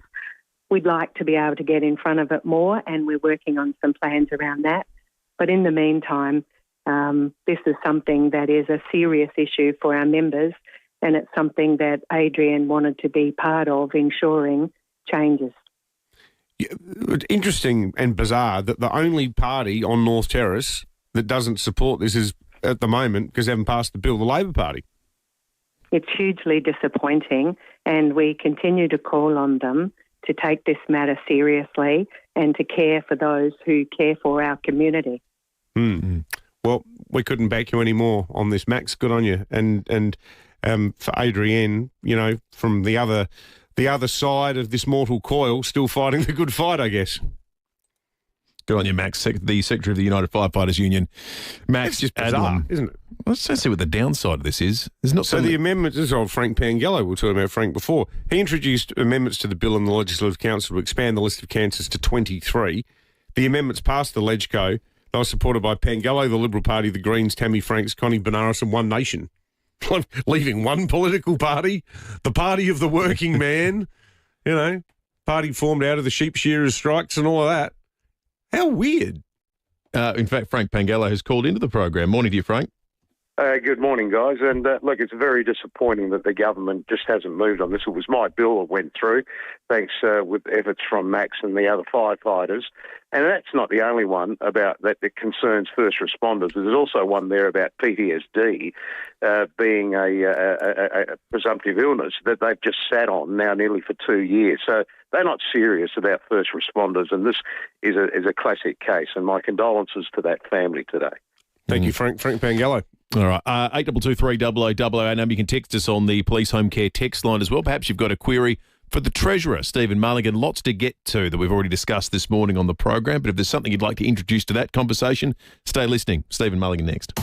At Coles, you can save right now with great half-price specials on snack essentials. Like half-price Thins potato chips, 175 grams, now just $2.50. Shop in store or online at Coles. Offer ends Tuesday. I bet your dad loves his nuts. And the very best nuts are South Australia's own Charlesworth nuts. G'day folks, I'm Brett Charlesworth and we have over 50 eye-popping gifts to thrill Dad with this Father's Day. They're all overflowing with Charlesworth's lip-smacking nuts and melt-in-your-mouth chocolates. All you have to do is pick the Charlesworth gift your dad will love the most and watch his eyes light up.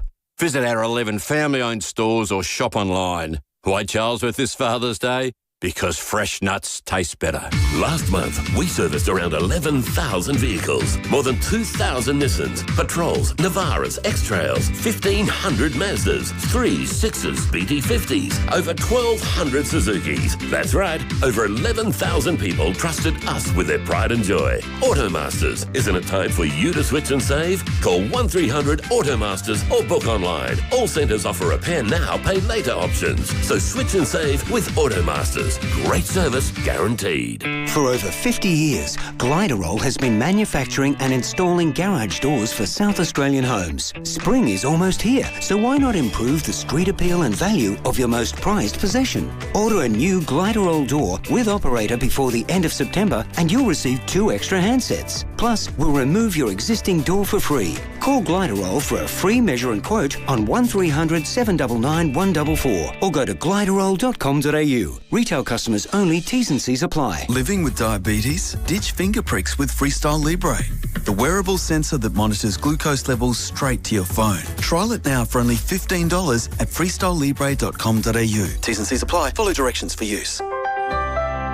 When you think of single malt Scotch whisky, you might imagine Scotland's green hills, her fresh babbling brooks, and rows of oak barrels. But you can get the same feeling right here in Adelaide when you walk down the aisles at Powell's. Sam and Jamie from Parafield Airport Liquor Store know every drop on the shelf. They can guide you through Scotland's best whisky labels and the best from around the globe, all under one roof.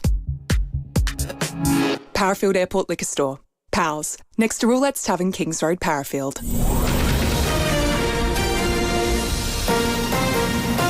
This is 5AA News. Always Adelaide. Showers and 18 today with the 8:30 news. Good morning, I'm Mel Usher. Physio Extra for Locomat robotic technology treating stroke, cerebral palsy, brain and spinal cord injuries. Visit physioextra.com. Police are investigating whether 2 car fires in the southern suburbs are linked. A Subaru sedan was reported on fire in a Noarlunga Downs driveway just after 1:30 this morning. 90 minutes later, a Nissan Navara was set alight in a Morphett Vale driveway. Senior Constable Kimberly Broad says the damage extended to a structure at that location. The fire also spread to an undercover carport, causing minor damage. We are treating both fires as they are suspicious. We have crime scene investigators attending the scene this morning. There were also car fires at Carolta Park and Parafield Gardens. A teenager is in hospital after a crash at Hahndorf. His Ford sedan hit a tree on Jones Road just before 10 last night. The 19-year-old from Littlehampton is in a serious but stable condition. Elective surgery wait times are in the spotlight. The overdue list has hit a record level. As of Sunday, there were over 24,500 people ready for surgery. Shadow Health Minister Ashton Hearn says a quarter of those are overdue. In many cases, this is surgery that isn't elective at all. It will fundamentally improve quality of life for people. And this is the type of silent ramping that's unfolding right across our health system where people are waiting in pain, and it's just another indication of the huge pressure that our health system is under. The state government says they've increased capacity, but demand has also grown. Major environment reforms will be fast-tracked in a bid to speed up building and energy project approvals. Removing duplicate regulations was a key focus of the federal government's economic roundtable last week. Labor says it'll introduce legislation before the end of the year to pare back excess red tape while also strengthening environmental standards. Environment Minister Murray Watt says both can be done at the same time. It is possible to both speed up approvals and assessments and make them more efficient while still protecting our environment. The big problem we have at the moment is that the processes we have for assessing and approving developments are incredibly complicated, incredibly bureaucratic, and they actually don't end up helping the environment either. New research is attempting to understand why democracy is declining in some nations. An interactive tool has been developed which identifies the dynamics of democratic erosion. The Lowy Institute's Lydia Kale says key drivers are bad actors, fake news and law changes. What we've come to find by many measures around the world is that democracy around the world is in decline. And we have a situation where democracies are faltering, people are losing faith in democracy, particularly representative democracy. Now turning to 5AA Sport. Call Gliderol now. Order a new door with operator before the end of September and receive 2 extra handsets. And it's over to Tom Wren. Thank you, Mel. Port Adelaide forward Willie Rioli has announced he's going to retire with a year still to run on his contract. Rioli played 109 games, including 58 with the Power, since joining at the beginning of 2023. Let's go to tennis. Priscilla Hon's fabulous run of form has continued after winning through to the second round of the US Open with a straight sets win against Liulia Jean-Jean. Hon won through qualifying before continuing that momentum and finishing the match with an ace. What a way to finish. Priscilla Hon has won 8 straight sets at this year's US Open and into the second round of main draw play for the very first time. Yeah, how good. Audio there thanks to 9Gem. Now Hon will now take on 17th seed Ludmila Samsonova in the second round. Fellow Aussie Daria Kasatkina also had a straight sets win, while Adam Walton is through on the men's side after a 4 sets win. But Alexander Vukic has just lost a 5-setter against American Jensen Brooksby, while James Duckworth has gone down in straight sets to Tristan Boyer. Let's get to soccer. Incredible scenes in the English Premier League this morning with Liverpool pinching all 3 points with virtually the final kick of the game. The Reds led a 10-man Newcastle 2-0, but the home side fought back and looked like they'd done enough to take a point. But with 11 minutes of stoppage time, Liverpool got the winner thanks to a 16-year-old sensation. Oh, Szoboszlai leaves it. Look at Mo, what about it? What a moment! The 16-year-old with almost the last kick has sent all in Liverpool red into ecstasy. Audio there thanks to Stan Sport. The 16-year-old Rio Ngamoa turned 17 on Friday. Mel, not a bad effort. That's the 5AA Sport. Not bad at all. Now checking 5AA traffic. Morning there at Waterloo Corner, burst Watermain, Paul Wakefield Road outbound just before the overpass. In the city, roads closed in around Victoria Square due to the World Solar Challenge.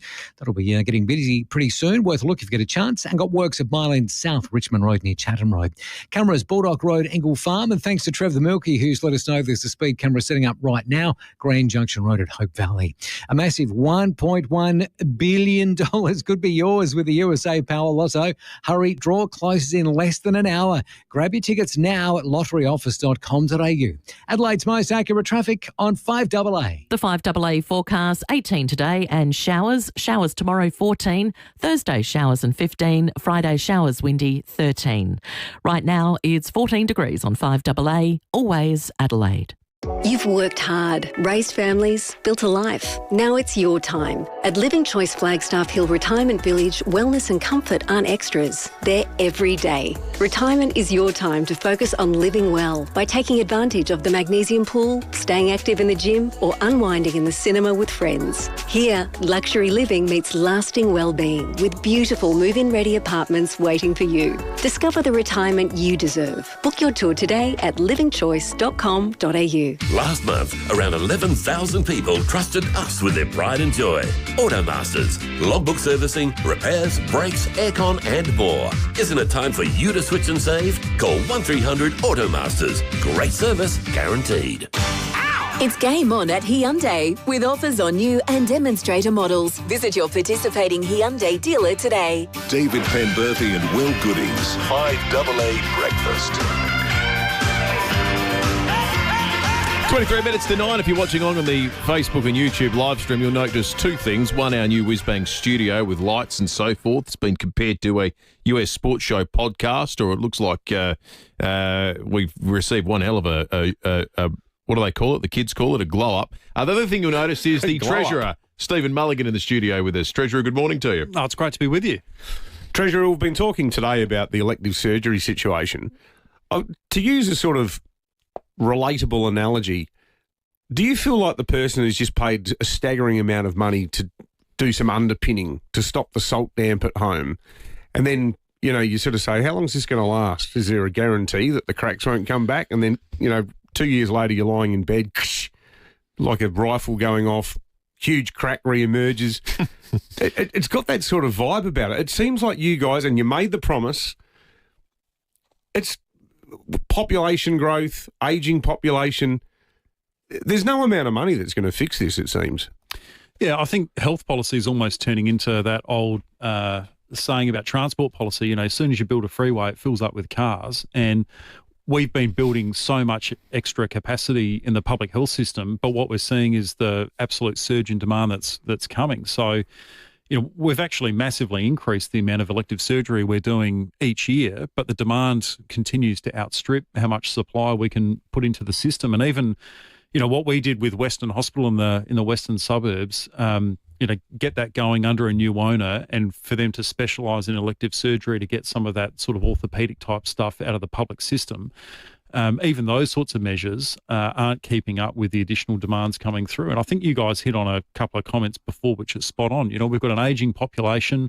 There's, you know, more demand coming from that. We've also probably also got a group of South Australians who feel that they can't afford private health insurance anymore, and so they're falling back onto the public system in numbers not seen before. So, you know, I think the solution that we are committed to continuing pursuing is just trying to get enough capacity in the system to keep up with this demand. I'll mention this data point carefully because I know the ABS has gotten prickly about this recently, but 20,673 people were added to the population of South Australia in the last 12 months.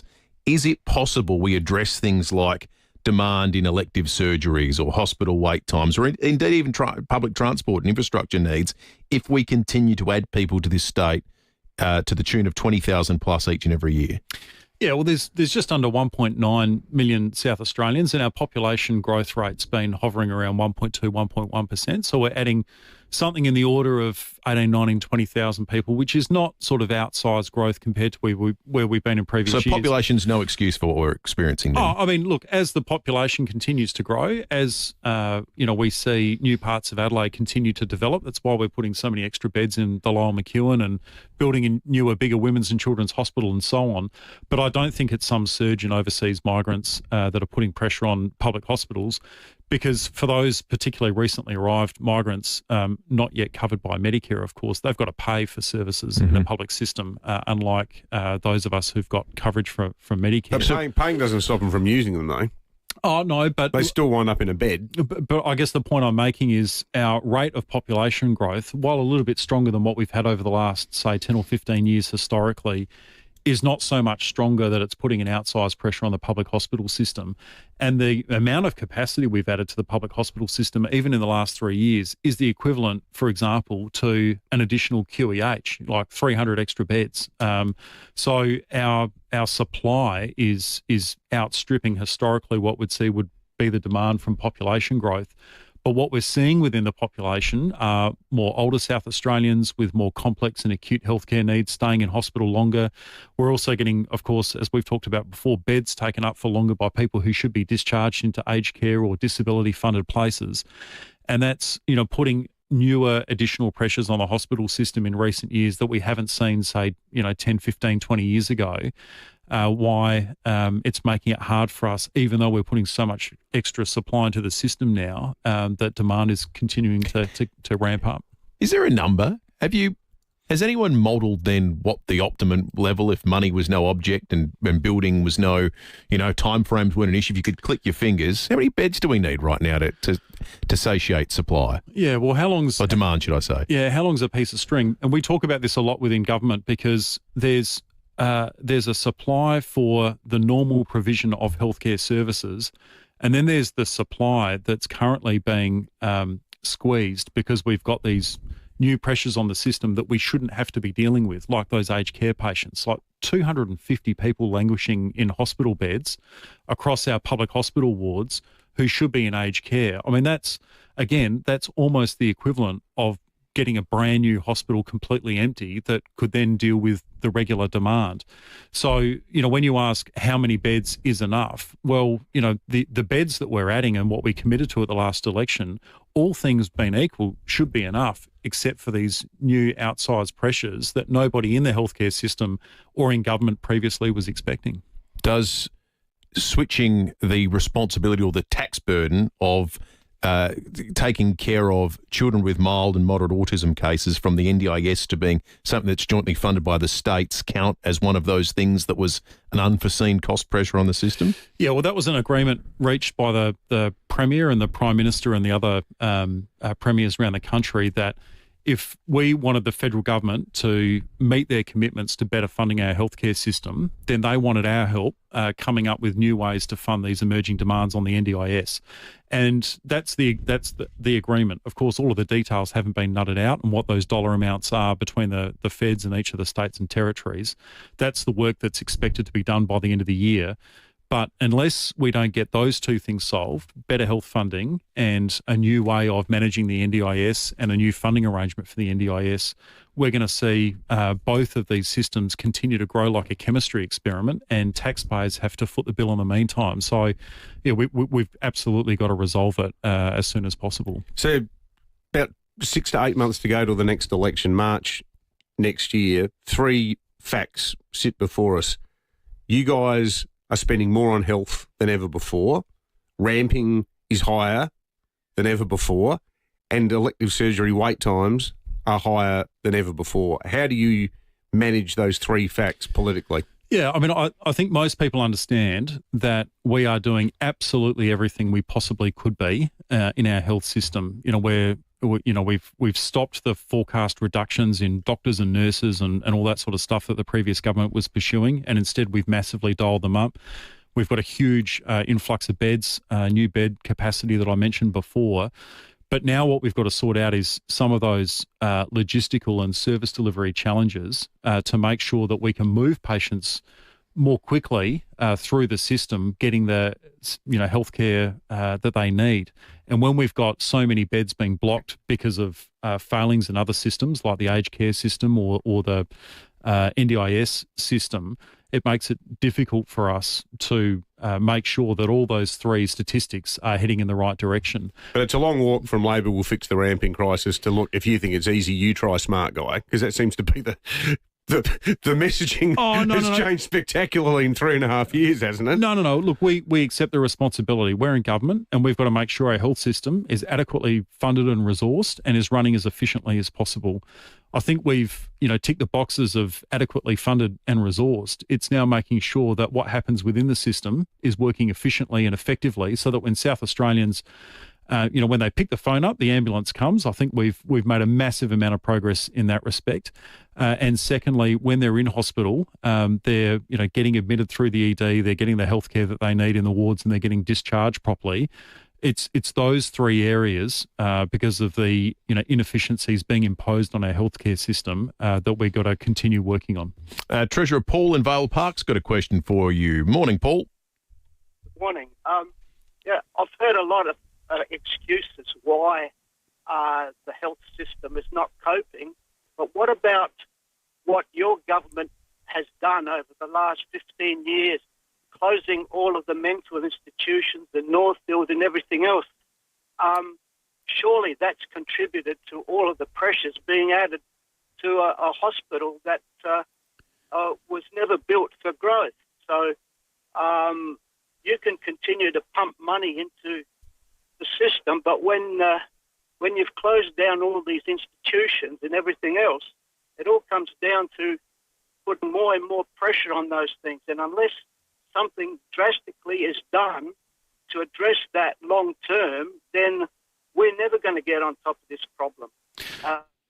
Look, Paul, I think you raise a fair point. So, certainly what we've seen since the 1990s actually is the deinstitutionalisation of people with mental health needs out into the community. And that's now putting a huge amount of pressure on the health system and also on police, for example, trying to care for them in the community. I mean, the previous government, to their credit, they started putting significant money in to build more capacity into mental health, and we've continued that as well. But what we're dealing with is, again, a huge upswell in demand for mental health services that we're trying to keep up with, and that's why the extra capacity is still being added. Just, you mentioned aged care a lot today, Treasurer. Are the feds doing enough?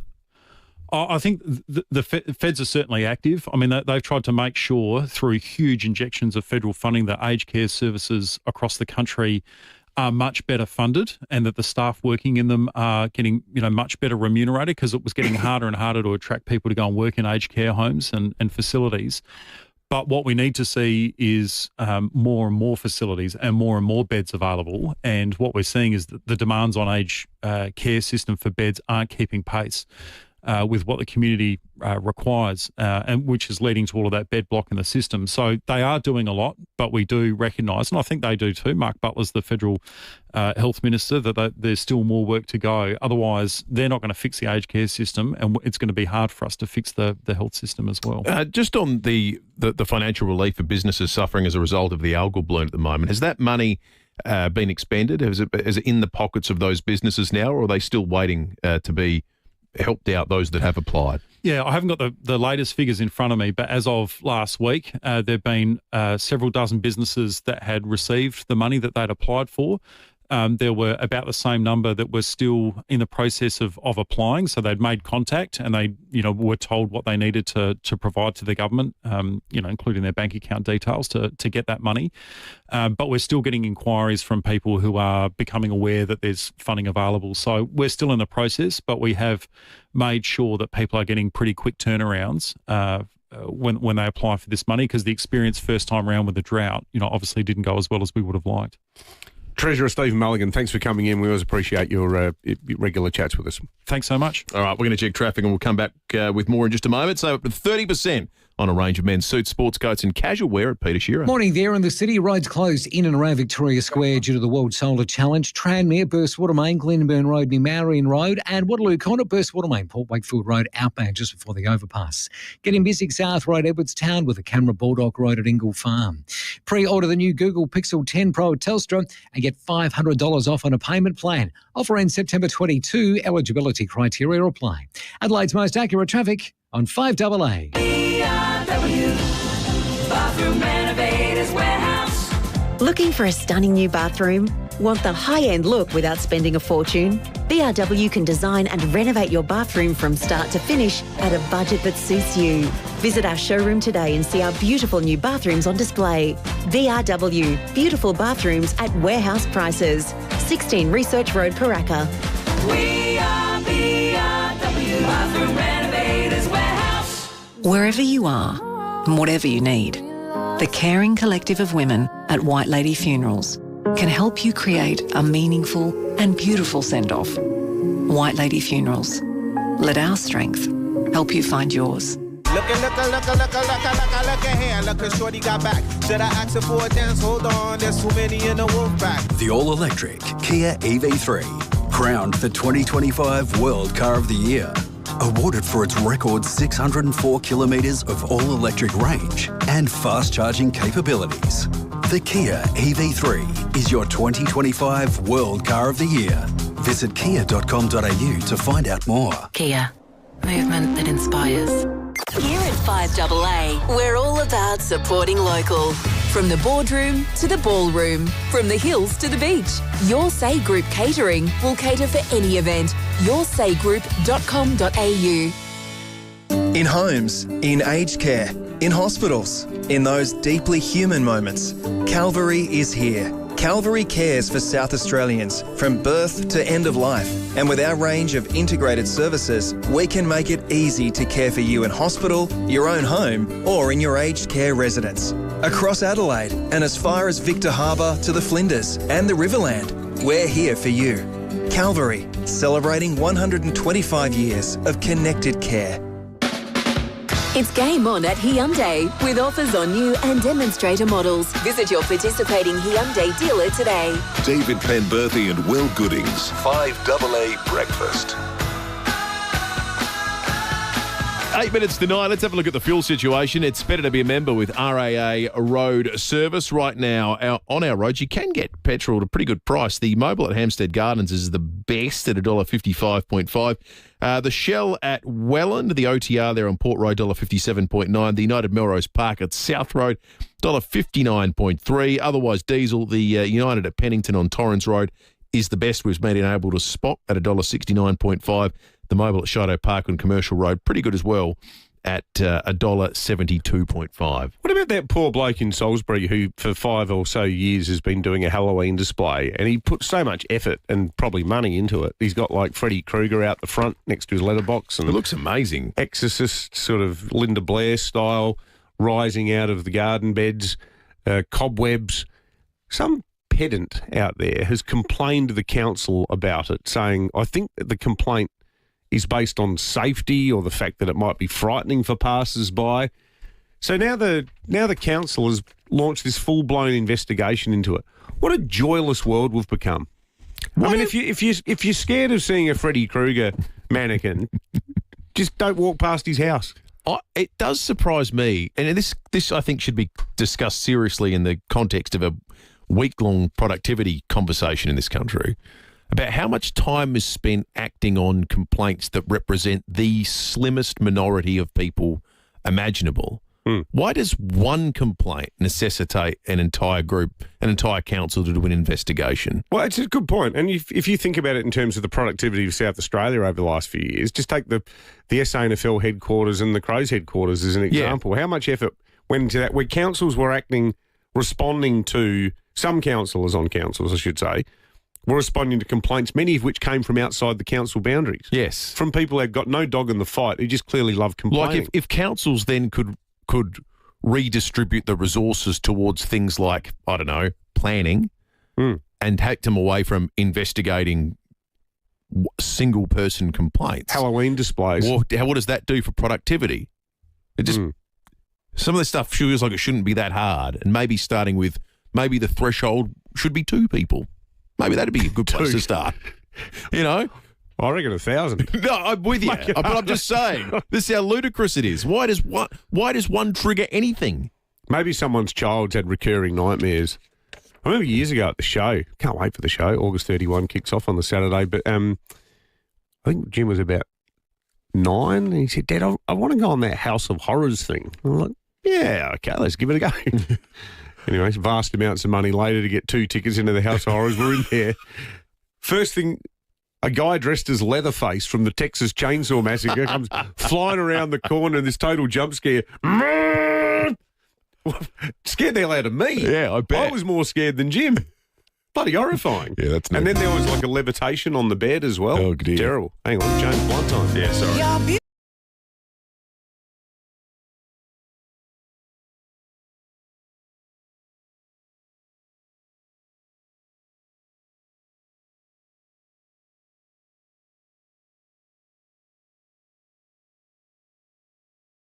James Blunt tweet response or not. He dominates on social media. Just try and come at him. 82230000. You can get tickets to see James Blunt back to Bedlam. He's a 2025 tour that's going to be on. He's going to be here in Adelaide on the 28th of October. It's a Tuesday night at the Entertainment Centre. If you want to get along, get calling now and play a little game of Blunt or not Blunt. We will read out what may or may not be a James Blunt response to a tweet. And if you're able to correctly identify it, you are going along. Something on the text line's got you chuckling. Oh, no, it's just a terrible... I'm not reading it out. Oh, no. I will, because it's from someone who lives in Salisbury. If you get scared by a Halloween display in Salisbury, I'd hate to think how you cope across the rest of the suburb. We can read that out because it's someone who lives there. All right. Daniel in Davern Park, good morning. Yeah, g'day. How are you? We're good, Daniel. Thanks, Daniel. All right. Is this blunt or not blunt? Someone tweeted to James Blunt, why do you have so many spare tickets to your concert? The reply, I have a friends and family guest list, but no friends. Was that blunt or not blunt? Blunt. It was blunt. Yay, on you, Daniel. Daniel, you're getting along to see James Blunt, back to Bedlam on the 28th of October at the Entertainment Centre. You can still get tickets at destroyalllines.com. Jackie wants to know if the person who complained about the Halloween display in Salisbury is the same person who complained about the fact that Humphrey B. Bear isn't wearing any pants. Did someone complain about that? I'm sure. Well, you know what? That Humphrey's who sent that text? That's an excellent observation. Inappropriately dressed. Because Jackie is hitting on something that's true. What's the Venn diagram of complaints? Like how, of all of the complaints that get put to council, how many are they from discrete complainants? Or how many people get off on making complaints? Well, that's why I'm not being dismissive. People have the right to hold whatever views they want. But when we do talk about things like, a permanent fence at Unley, and I said this before, I saw a whole bunch of texts coming in, but then I worked out they were from one person. Yes. Like, that is a thing. Like the Tesla people at Marion, the ones who hate Elon Musk, keep calling him a Nazi and so forth. There's about 20 of them. And that fact seems to be lost on them because you read their press releases, they're groundswell of community outrage. That's not a groundswell. It's not even a drip. No, it's not. All right, that's all from us on this Tuesday morning. Stick around. Graham Goodings is coming up. We'll catch you tomorrow morning from 6. Coming up next on